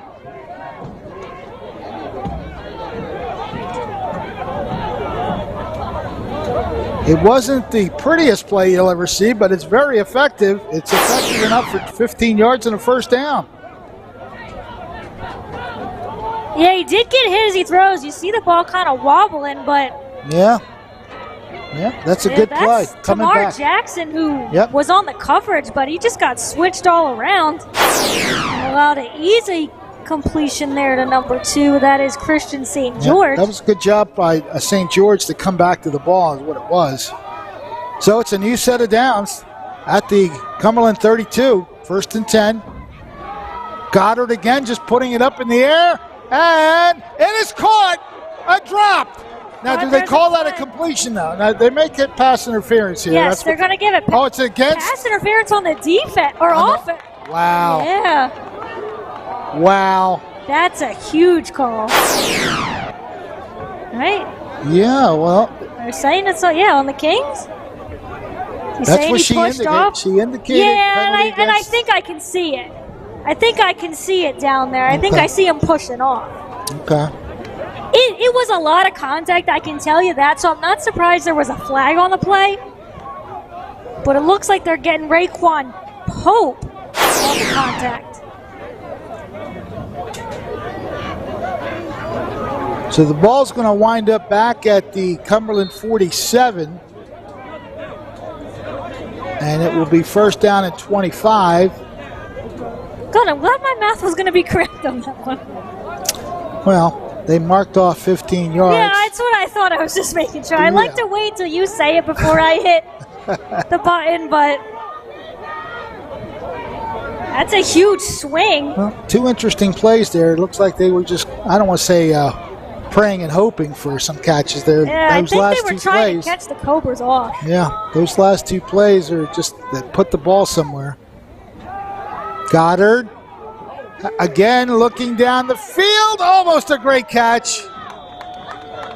Yeah, Goddard's just not afraid to air it out right now, and these throws are about as close as they can get, too.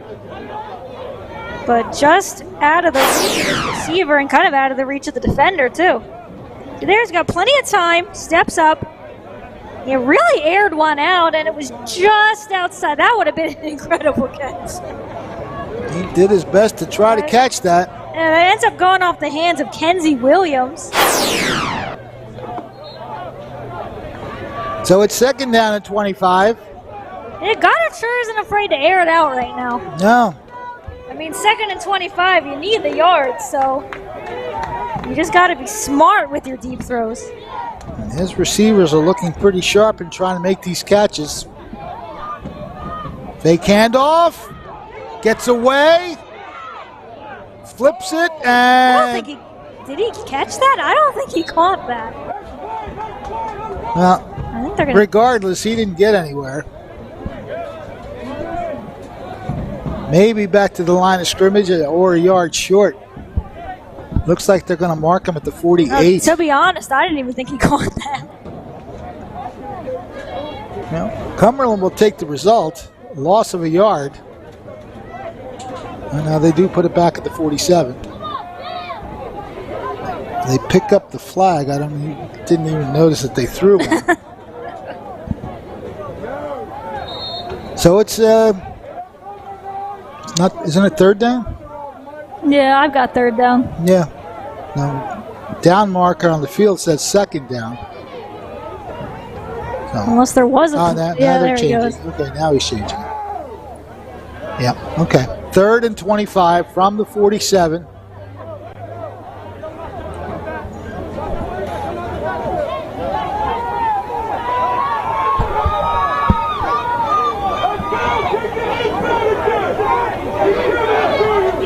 Again, three wide receivers to the left. Goddard looking that way, has time. Good blocking from his front line. Here's it across the middle, overthrown.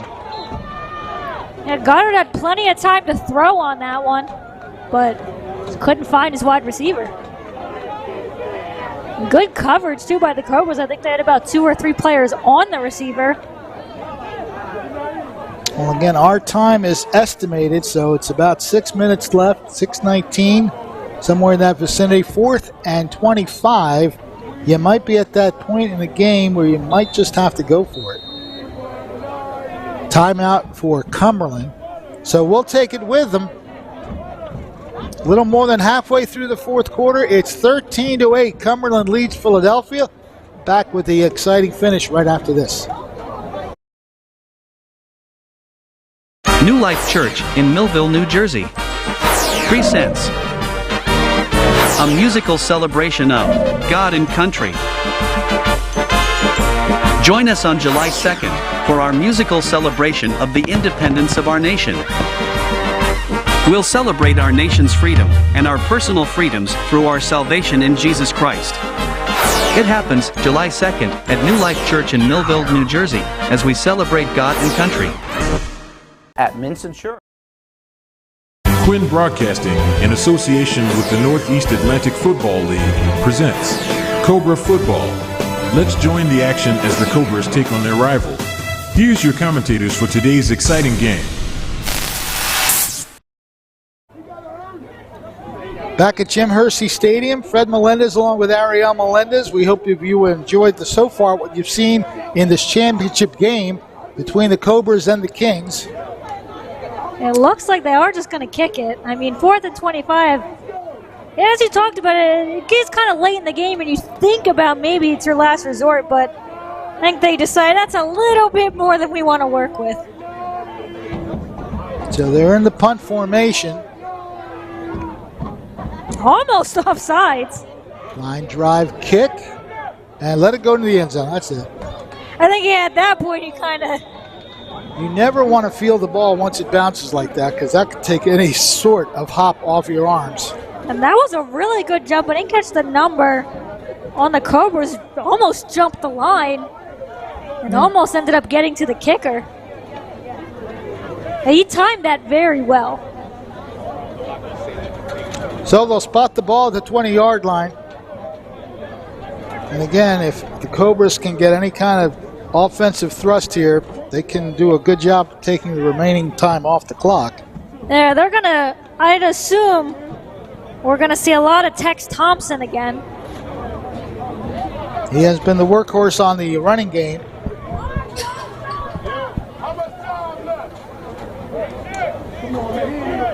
And the Kings coach is talking to the official about something.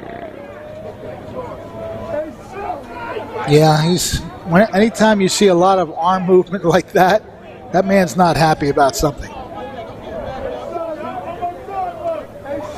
Now they put the ball to 25. Is that where it goes on touch? Sure. Okay. I know that's going to be the new rule in the NFL, but I don't know about semi-pro football. Okay. Well, that's where they put it, the 25-yard line. 1st and 10 Cobras, leading 13-8. It's actually number 30. Yeah, not much happening there. That's Aaron Solomon. I don't think Tex Thompson is actually on the field.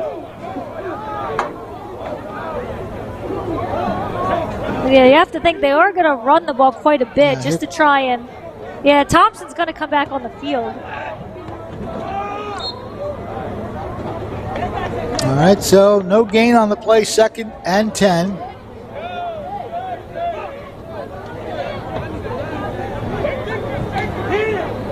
Cobras would like to get some kind of offensive thrust. Of course, the Kings will look to make it a 3 and out and give their offense another chance.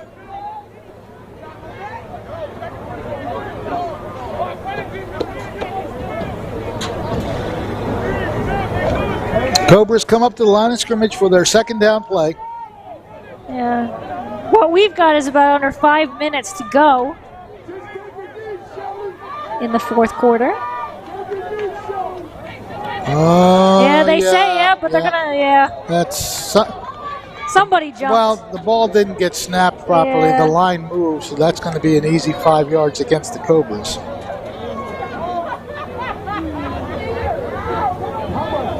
Yeah, you saw the front line moving and the ball was not snapped. Classic false start.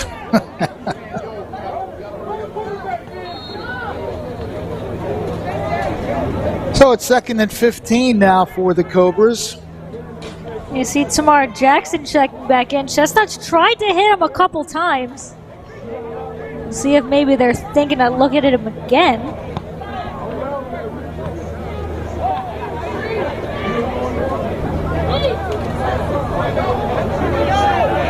Double wide receiver set to both sides of the line of scrimmage. Chestnut airing it out. He's got a man there. Caught at the 40-yard line. Breaking tackles. Now we have a flag for some reason. I don't know why I think when he pulled the jersey. Okay. I think the pull of the jersey. Well, I think maybe they're going to say it was too much. I don't know. No, face mask. They got him on the face mask. Okay. Well, the catch was made by number 6, Campbell, right? Yeah, it's Campbell. We'll see if we see the face mask. It's got to be right around here. Oh, yep, there's the hand. Yeah. And that's what partially caused Bell to stumble, but the fact that he even got away from that was impressive. That is a huge connection. And with the penalty, it moves the ball to the 35-yard line, so that winds up in a 40-yard play. And of course, a 1st down. And with about almost 4 minutes left, Kings can again try and run a little bit more. Credit Campbell for coming back to make that catch. He had to adjust his route a little bit, makes the catch, and gives the Cobras a very big play. 1st and 10 from the 35 of the Kings. Handoff. Oh, the ball came out, but I think the Cobras recovered it. That was almost a really bad play. Yeah. That's one of the linemen who jumped back on it. That could have been all sorts of problems. That looks to be Darrell Robinson. And you see here, the handoff wasn't smooth. Yeah, he never had it. Yep. Robinson to the rescue. Yeah, that's number 77. Yep. So they preserve the possession, but they lose 2 yards. Again, we're just guessing as to how much time is left. Well, the whistle like he was stopping something, so. Okay, now he's going to blow it again. Here we go. The clock now running again. Now, Cumberland, of course, they're not in a big hurry to run a play, but you also have to make sure you don't have a delay game.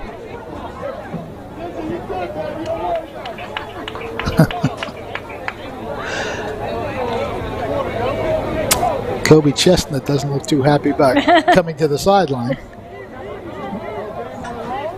You're never happy when you have to come out. 2nd and 12 for the Cobras. Chestnut hands it off up the middle. And I believe that was Bell again. So Bell in the backfield that time. He gets 2, so he gets back to the original line of scrimmage. And it'll be 3rd and 10. Philadelphia taking a timeout. Yeah, just trying to preserve as much clock as possible. So this is a key 3rd down play for both squads.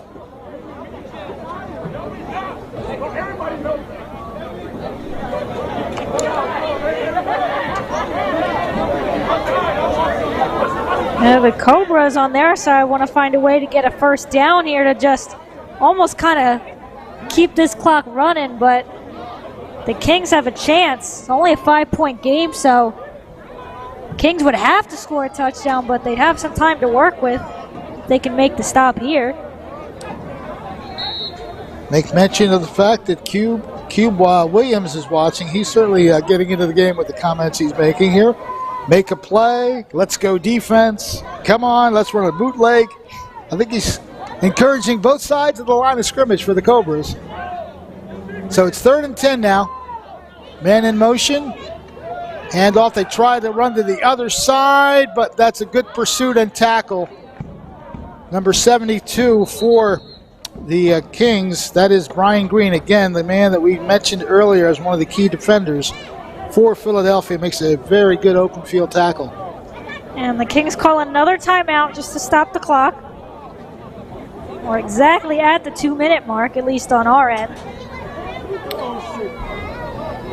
4th and 11 coming up for the Cobras. They need to get to the 25-yard line to keep this drive going.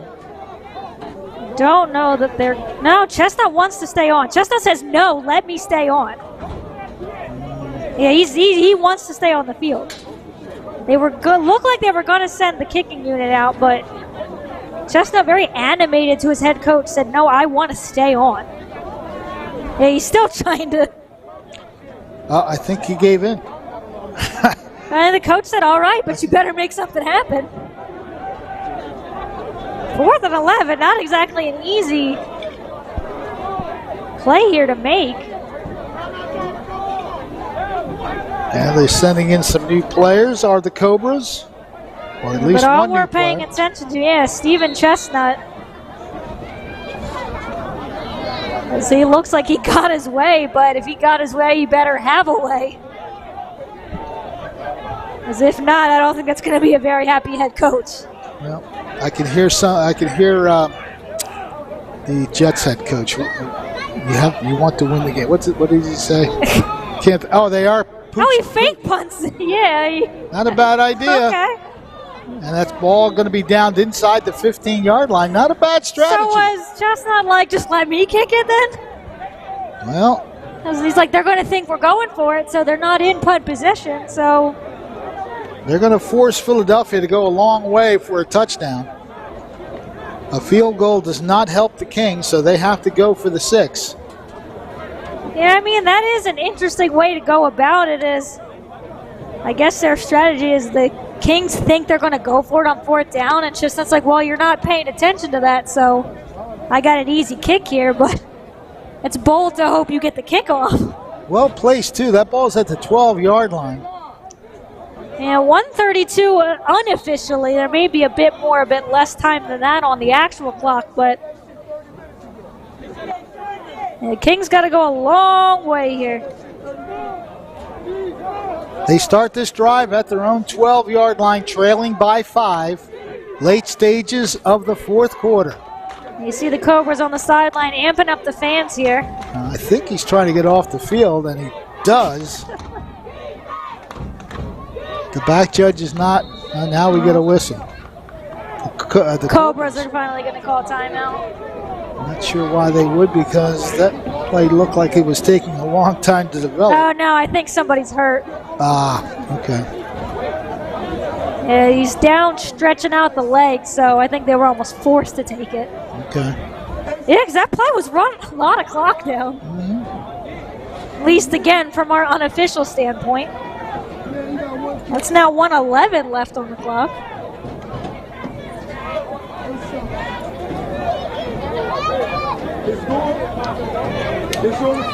Now, of course, that player, if he's injured, needs to come out for a play, right?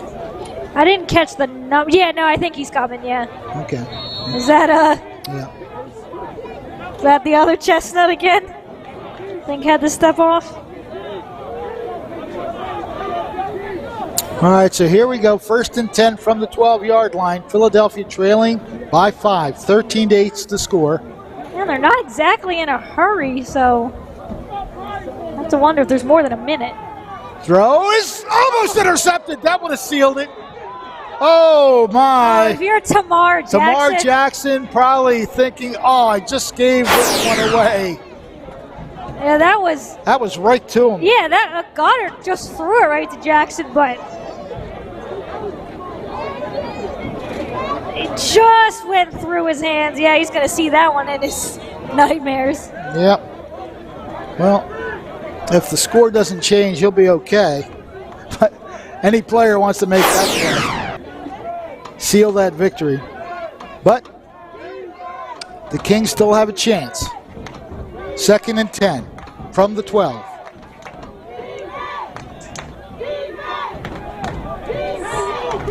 Darnell Goddard. Good snap from center. Has time to throw. Now he's going to run. And he's going to be tackled shy of the 20-yard line. Yeah, we watch him put the ball right in front. He's like, I'm going to take that extra yard. Yeah. Stretch the ball out to get as much as you can. Yeah, I take it there's a little bit more time than we have because they're not particularly hurrying because I've got 15 seconds. Okay, that was an 8-yard run, so it's 3rd and 2. Goddard throws, complete, 1st down. Ball is loose! Now, did he catch it is the question. They're going to call it incomplete. You know, I thought he caught it. I guess they say he didn't make the completion of the catch. Is that what we're... He had it, and then he got hit hard. That's what I saw. Let's see. That ball is tucked away. Well. That ball's tucked away, my friends. But, hey, we just continue. It's 4th down, 4th and 2. They only need 2 yards for a 1st down. Yeah, that's certainly more than what I've got in 2 seconds, so. Now, the clock stops with the incompletion. Yeah. So, 4th and 2. I started anyway, but. Across the middle. That's going to be enough for a 1st down. He breaks free, and now you just got to make a tackle here. He gets out of bounds near the 40-yard line. There's no celebrating yet, so still got some time.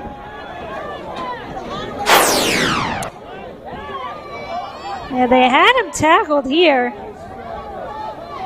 Again, couldn't wrap him. He had 2 players on him, but couldn't wrap him up. Yeah, they pretty much nullified each other by running into each other. Well, we'll be going with the officials' clock at this point. Ball just beyond the 36-yard line. More importantly, Philadelphia has a new set of downs to work with. They fled the right side with 3 receivers. Looking in that direction. Quarterback is going to be sacked. That's a big sack. Well, now they're hurrying, so. Darrell Chestnut with the sack. Ball is at the 35. 2nd and 12.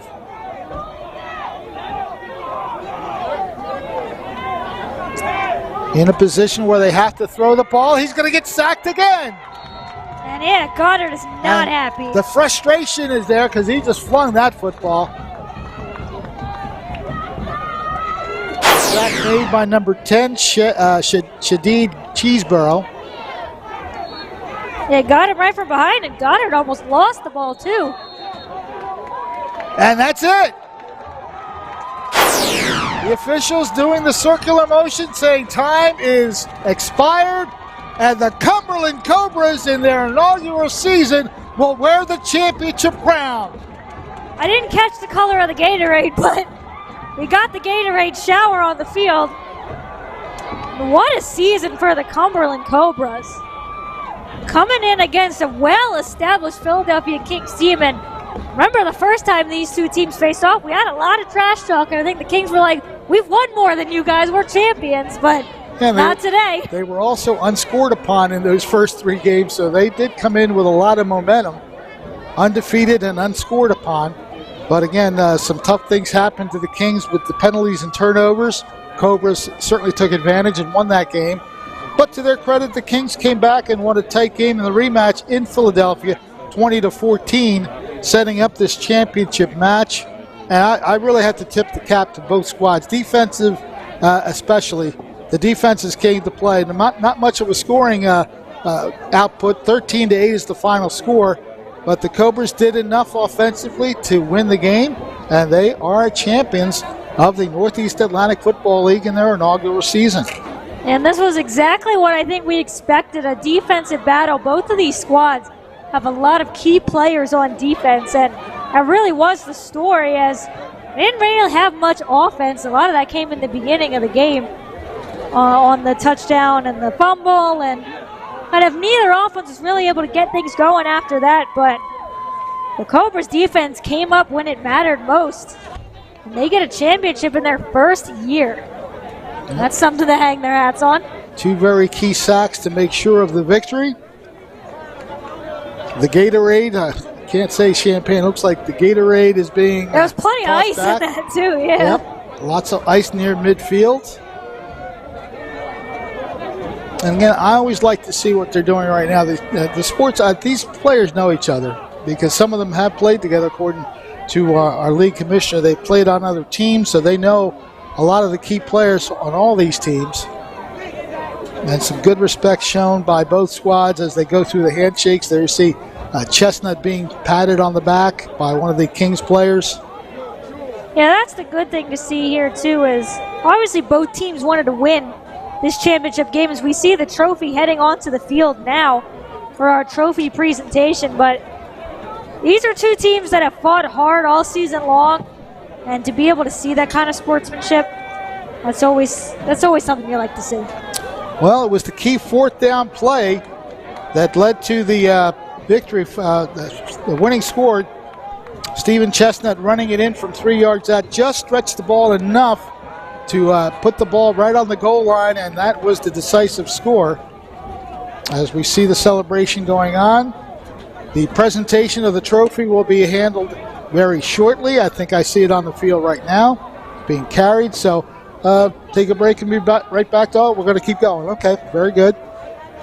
We have our cameraman right there, Ozzy Morey, out on the field to capture the moment up close and personal as the Cobras win this championship in their first season. They're trying to get one more guy in there.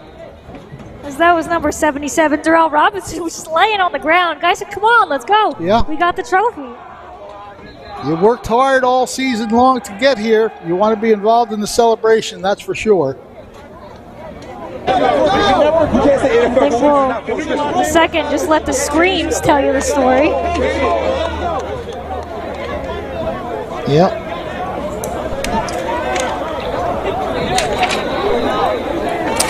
Again, a tip of the cap to both teams. They staged one of those kind of championship games where you didn't see a lot of scoring, but what you did see was a lot of great defense. We're going to switch to the field right now and the trophy presentation. Thank you guys represented. You guys traveled all over the place. We're up to Waynesboro, bus ride. You guys did it. You guys came here today. You got all these fans. You got a good staff. You guys represented your town. You guys represented yourselves today. Yeah! Hey, let's go! Come!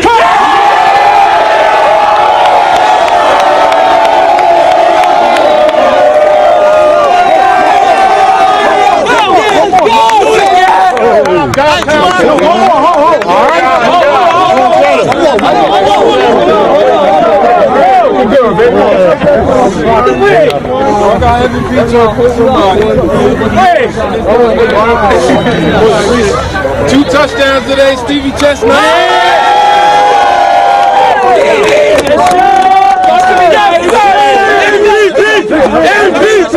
MVP!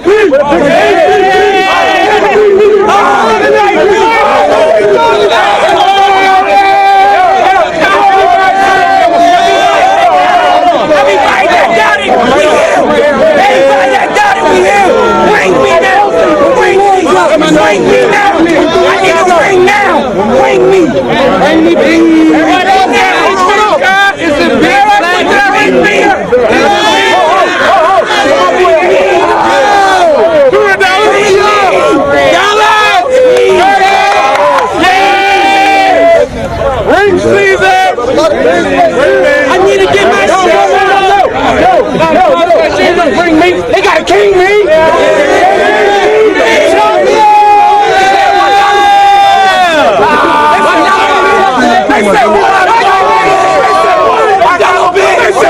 Watch out, my bitch! Watch out, my bitch!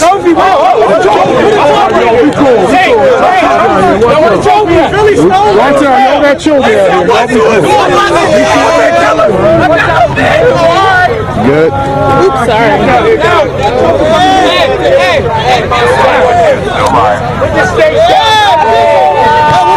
On the billboard. Hey, yo, you're champion. What are we doing tonight? Champion. On the billboard.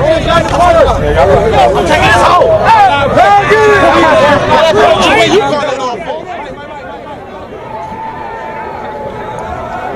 Celebration just starting here as we continue to cover the very, very fine performance of a season by the Cumberland Cobras semi-pro football team as they launched their career in this league, the Northeast Atlantic Football League. And the games that we were able to see, those two games that we broadcast earlier this season, domination, and of course that was the key word that George Buzzy Gibbs, the head coach, told me right at the beginning of the season, that they were just looking to dominate.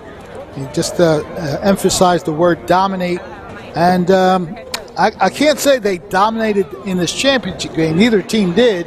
But defensively, I think you have to tip your cap again to both defenses. They really played a good game.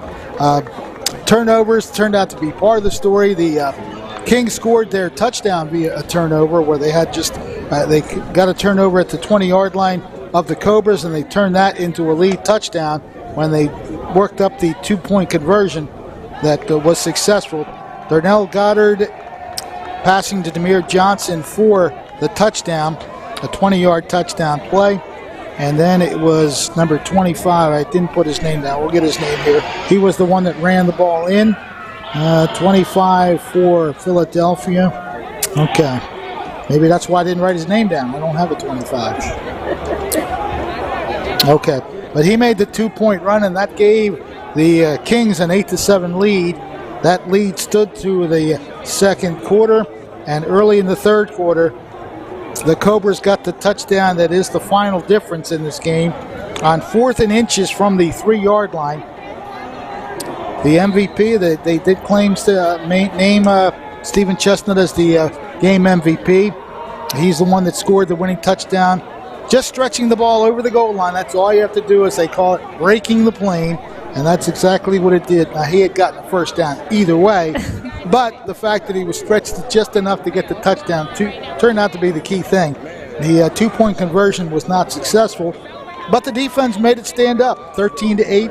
That defense coming up with some key plays, especially at the very last couple of plays for the Kings when they got back-to-back sacks. Yeah, and that 4th down play is the key one in this one for the Cobras. And I mean, when you talk to the Kings head coach, penalties were what hurt them in that first game.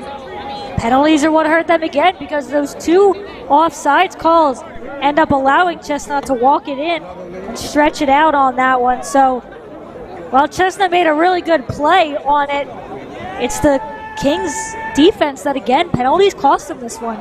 It just seemed like they were very anxious to jump the snap.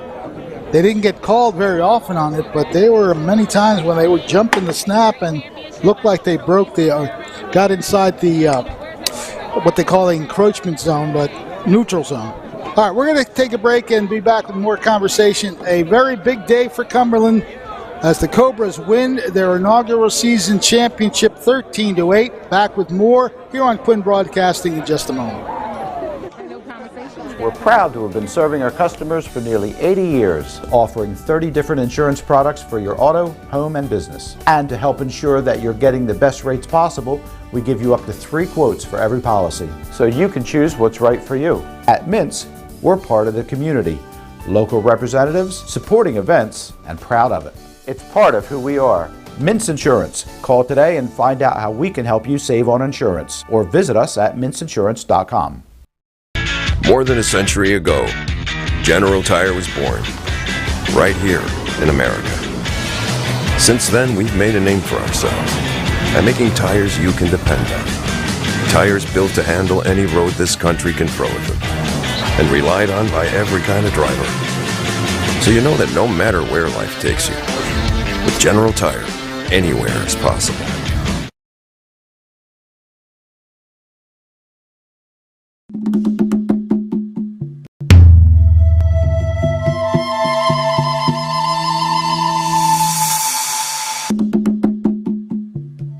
I just need a break. Will I have it tomorrow?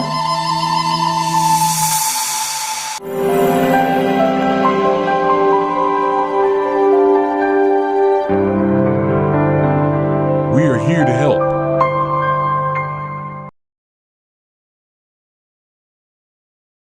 Are you looking for great soul food? You found it at Soul of the Sea.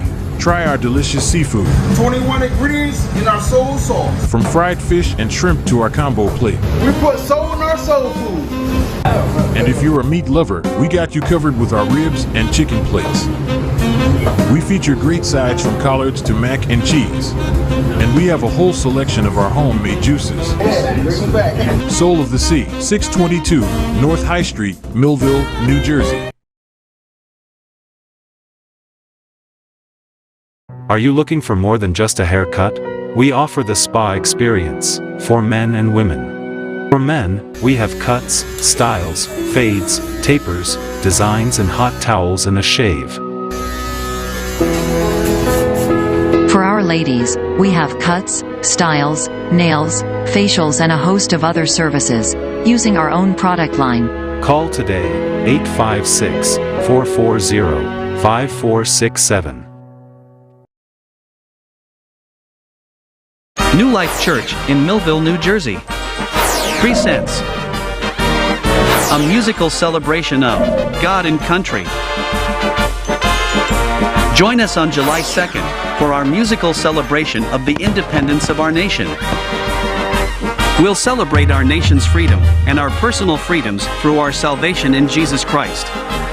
It happens July 2nd at New Life Church in Millville, New Jersey, as we celebrate God and country. At Mintz Insurance, we're proud to have been serving our customers for nearly 80 years, offering 30 different insurance products for your auto, home, and business. And to help ensure that you're getting the best rates possible, we give you up to 3 quotes for every policy, so you can choose what's right for you. At Mintz, we're part of the community, local representatives, supporting events, and proud of it. It's part of who we are. Mintz Insurance. Call today and find out how we can help you save on insurance, or visit us at mintzinsurance.com. More than a century ago, General Tire was born, right here in America. Since then, we've made a name for ourselves by making tires you can depend on. Tires built to handle any road this country can throw at them, and relied on by every kind of driver. So you know that no matter where life takes you, with General Tire, anywhere is possible.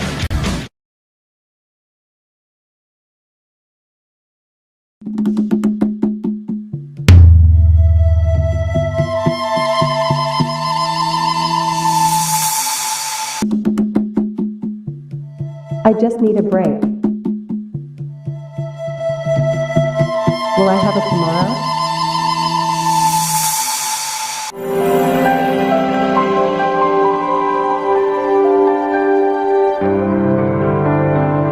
We are here to help.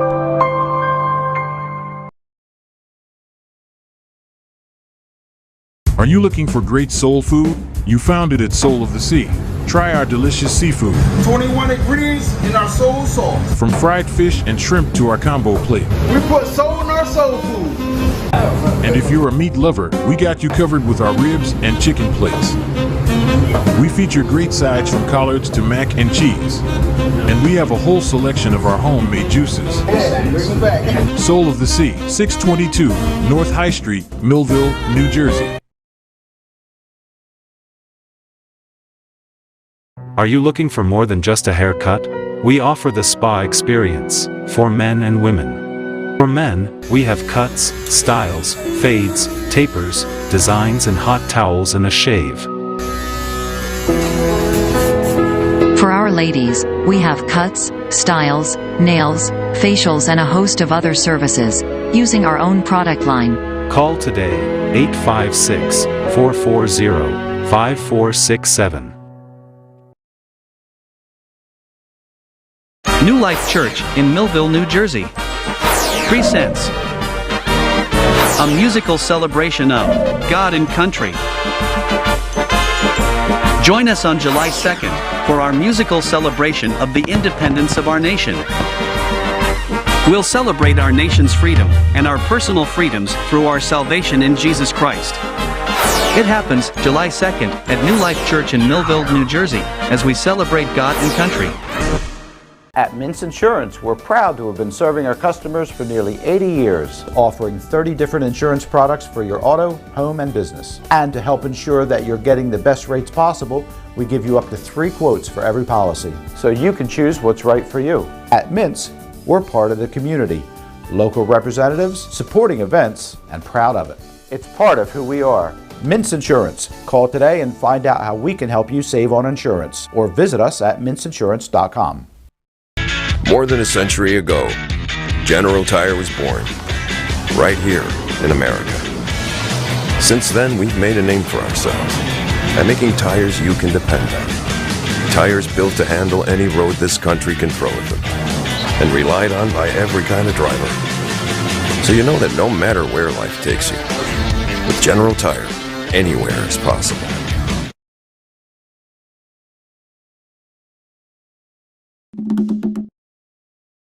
Quinn Broadcasting, in association with the Northeast Atlantic Football League, presents Cobra Football. Let's join the action as the Cobras take on their rival. Here's your commentators for today's exciting game.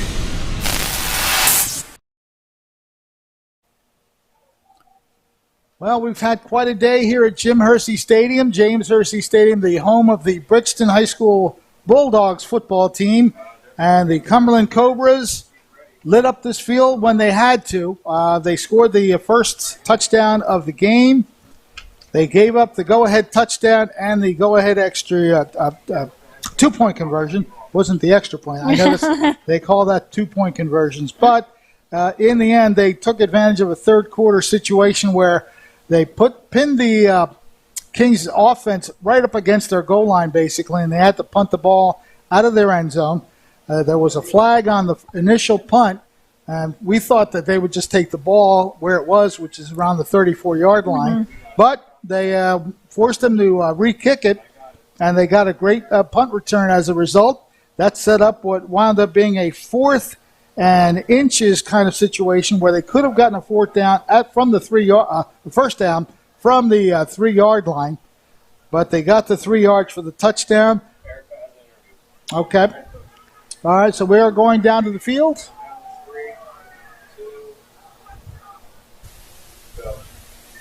Well, Coach, your team did it. Congratulations to the Cumberland County Cobras. So how does it feel to be the champions? It feels great, man. It took a lot of work, a lot of hard practices, a lot of yelling, screaming. Everything was worth it, man. That's why we're here. You know? What's her name? So, Coach, Erica. with the victory that you just won with the championship, what is the next for the Cumberland County Cobras? What can we look forward to?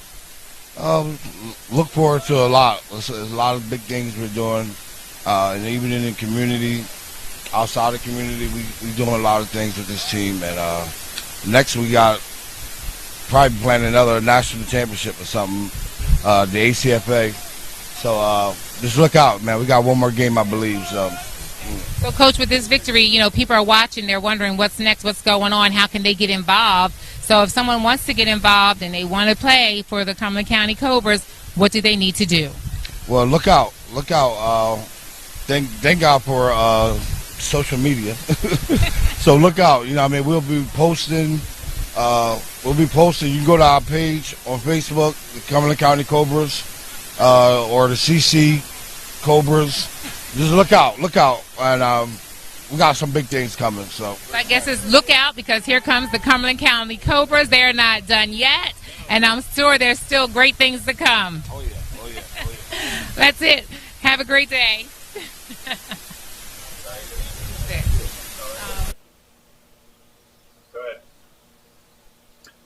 Well, there's the interview with the coach, George Buzzy Gibbs, and we should mention he had quite a staff to work with as well, giving credit to the coaching staff as well.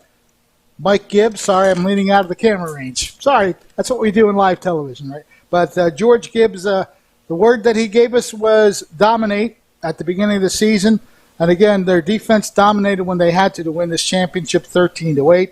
His coaching staff included Mike Gibbs, Jeff Morgan, Raymond Lynn, and Woody Humphreys. Those are the men who helped the players get ready for all these games. Unfortunately, they did have to incur 2 forfeit victories. I didn't get to play those games because of forfeits. But they finished the season with the league championship in a thrilling 13-8 victory. They got enough scoring, some key punt returns, of course, and those 2 sacks at the end of the game when Philadelphia was trying to mount that last-second comeback, and they got back-to-back sacks to seal the victory. So congratulations to the Cumberland Cobras for the job they did this season. Definitely a fun time to cover. I love their moxie. They played hard the whole time. You could see the frustration at times, but for the most part, they really dominated, as we said, all the teams that we saw them play. And the 2 occasions where they played the Philadelphia Kings, they played perhaps their 2 finest games as well, because you basically had to. Philadelphia Kings coming into the season in the first game undefeated and unscored upon. Cumberland took advantage of some things there to win a win going away. Philadelphia rebounded with a 14-8 win in Philadelphia. But where it counts the most is in the title game, and the Cobras got it done today. They defeat the Philadelphia Kings by the count of 13-8, capturing the league championship in their inaugural season. And it was just great to cover that particular achievement by these young men. And we would like to also thank the commissioner of the league for coming up and talking to us at the halftime break. That, of course, was John Saplensky, who gave us a little more of what the Northeast Atlantic Football League is all about, peaking at times with the number of teams, but they are very interested in, of course, the players that go on. Some of them do go on to bigger things. I like the fact that some of these players do go on to their college careers, of course. Some go to the other leagues, and some, as I mentioned, one gentleman went to the NFL as well. So this is, I hate to call it a developmental league, because these players play just as hard as any players that you're going to see at any level, and they got it done today, 13-8. So the Cobras are league champions. We're going to take one quick final break and wrap this up. So stay with us for our final word.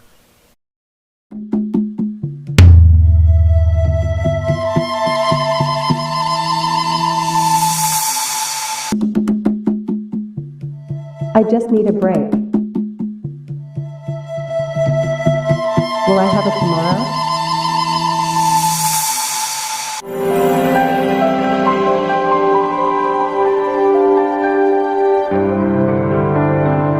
We are here to help.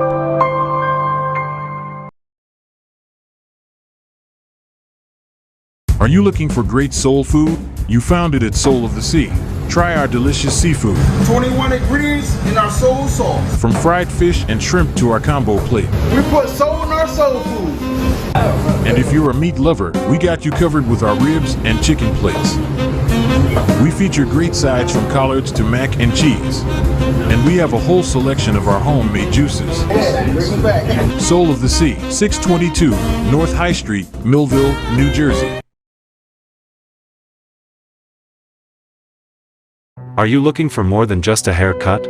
We offer the spa experience for men and women. For men, we have cuts, styles, fades, tapers, designs, and hot towels and a shave. For our ladies, we have cuts, styles, nails, facials, and a host of other services, using our own product line. Call today, 856-440-5467. New Life Church in Millville, New Jersey presents a musical celebration of God and country. Join us on July 2nd for our musical celebration of the independence of our nation. We'll celebrate our nation's freedom and our personal freedoms through our salvation in Jesus Christ. It happens July 2nd at New Life Church in Millville, New Jersey, as we celebrate God and country.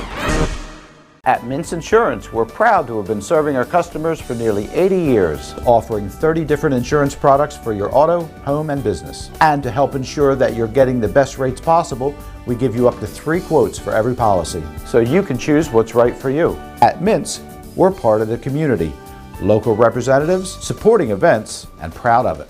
It's part of who we are. Mintz Insurance. Call today and find out how we can help you save on insurance, or visit us at mintzinsurance.com. More than a century ago, General Tire was born, right here in America. Since then, we've made a name for ourselves by making tires you can depend on. Tires built to handle any road this country can throw at them, and relied on by every kind of driver. So you know that no matter where life takes you, with General Tire, anywhere is possible.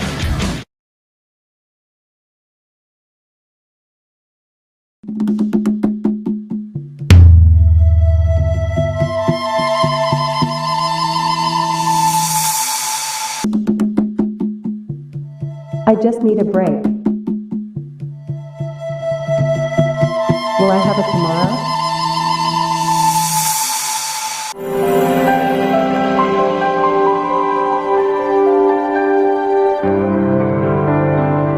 We are here to help.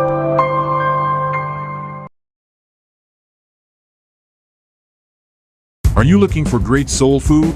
You found it at Soul of the Sea. Try our delicious seafood. 21 degrees in our soul sauce. From fried fish and shrimp to our combo plate. We put soul in our soul food. And if you're a meat lover, we got you covered with our ribs and chicken plates. We feature great sides from collards to mac and cheese. And we have a whole selection of our homemade juices. Soul of the Sea, 622 North High Street, Millville, New Jersey. Are you looking for more than just a haircut? We offer the spa experience for men and women. For men, we have cuts, styles, fades, tapers, designs, and hot towels and a shave. For our ladies, we have cuts, styles, nails, facials, and a host of other services, using our own product line. Call today, 856-440-5467. New Life Church in Millville, New Jersey presents a musical celebration of God and Country. Join us on July 2nd for our musical celebration of the independence of our nation. We'll celebrate our nation's freedom and our personal freedoms through our salvation in Jesus Christ. It happens July 2nd at New Life Church in Millville, New Jersey, as we celebrate God and country. At Mintz Insurance, we're proud to have been serving our customers for nearly 80 years, offering 30 different insurance products for your auto, home, and business. And to help ensure that you're getting the best rates possible, we give you up to 3 quotes for every policy, so you can choose what's right for you. At Mintz, we're part of the community, local representatives, supporting events, and proud of it. It's part of who we are. Mintz Insurance. Call today and find out how we can help you save on insurance, or visit us at mintzinsurance.com. More than a century ago, General Tire was born, right here in America. Since then, we've made a name for ourselves by making tires you can depend on. Tires built to handle any road this country can throw at them, and relied on by every kind of driver. So you know that no matter where life takes you, with General Tire, anywhere is possible.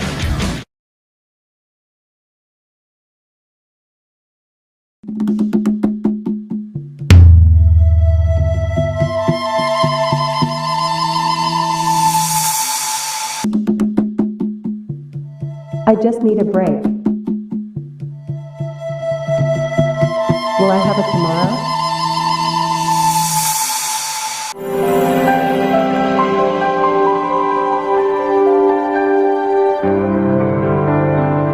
We are here to help. Quinn Broadcasting, in association with the Northeast Atlantic Football League, presents Cobra Football. Let's join the action as the Cobras take on their rival. Here's your commentators for today's exciting game.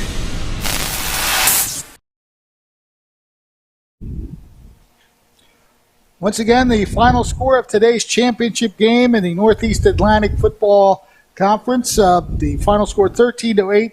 The Cumberland Cobras in their inaugural season beat the Philadelphia Kings. And Ariel Melendez and Fred Melendez back here. Just to summarize it once again, it was a kind of championship game that you would expect. Two good teams battling right to the wire. Yeah, and we've seen what both of these teams' defenses can do, and we really thought it was going to be kind of that defensive battle.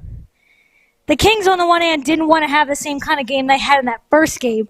A lot of penalties, a lot of turnovers really allowed the Cobras to kind of run up the score a bit. And second game, Kings got more on their games, limited the turnovers, limited the penalties, which allowed them to have that closer 20-14 score, which I think was more indicative of what we were going to see today, was that second matchup. Yeah. I think so. That the second game being a lot more competitive in terms of the score, obviously 20-14, but the fact that both teams played very tough, and it translated into this game. That was a 6-point difference. This was a 5-point difference, and the Cobras came on top, making some key plays when they had to. Again, good punt returns that set them up, clutch scoring, and clutch defense when they needed it, some good open field tackles. They missed a couple tackles along the way, but for the most part, their defense was on mark, and they come away with a victory. Now, the good news is that this may not be the last game that the Cumberland Cobras play. There is another football league, the East Coast Football Association. They're having their championship game today. We don't have a final result on that, but the winner of that East Coast Football Association game will meet the Cumberland Cobras for what they are going to call the Mid-Atlantic National Championship in the Semi-Pro Football League. That game is 99% going to happen, according to the league commissioner for the Northeast Atlantic League, John Saplensky, mentioned that 99% sure that's going to be played, and the site for that game will be Perryville, Maryland. It's right there pretty much at the bottom of Delaware, so it kind of borders on the Delaware-Maryland side. That game is tentatively scheduled for June 24th, 2 weeks from today. So the Cobras may wind up with two championships, or at least they're going to go after their second championship in their first year. Yeah, and that's really going to add to even more excitement for this team to be able to come in, have the season that they did, end up with a championship here, and now have a chance to play for a second championship. If they can add a second championship to their trophy case, it'll be quite the story of their first year, more so than it already is. I'll tell you what, the fact that it's called the National Championship is really exciting. I know they're going to get psyched up for that. Well, we certainly enjoyed presenting the football games that we did this year for the Cumberland Cobras. Very entertaining team, a classy organization, starting with George Gibbs, his entire staff. All the players that I talked to were very cooperative, very happy to deal with us, so we appreciate their efforts in our bringing the games to you. And just want to mention everybody that helped us out. First of all, our sponsors for the games that we did for Cumberland Cobras: Anointed Hands, Mintz Insurance, Advanced Treads, and Soul of the Sea. Those people helped us out. We appreciate all our sponsors, because without you, we wouldn't be able to do these games. So we appreciate all of you. I want to make mention of the people that worked this game specifically. Our fine director, Ryan Narowski, he's got all the things covered on the production side. Ozzie Mori, our cameraman, we had him working a little bit today, down the field, up the field, in the press box, and back down on the field again. So Ozzie did a great job, as he always does. Ariel Melendez, Fred Melendez, and we thank Erica Milborn for getting our coach's interview at the end of the game. Doing a fine job of just covering this from all angles that we could. Again, final score, Cumberland, 13. Philadelphia, they beat a Philadelphia team for a championship. 13-8 is the final. We thank you for watching, and we hope that you continue to watch sports activities here on Quinn Broadcasting. Have yourselves a great night. This has been a QBC television production, in association with our partners and sponsors. QBC broadcasts on Comcast Cable Channel 22, and live streams its programming on Facebook and YouTube. All rights reserved by Quinn Media and QBC, programming that serves the South Jersey market.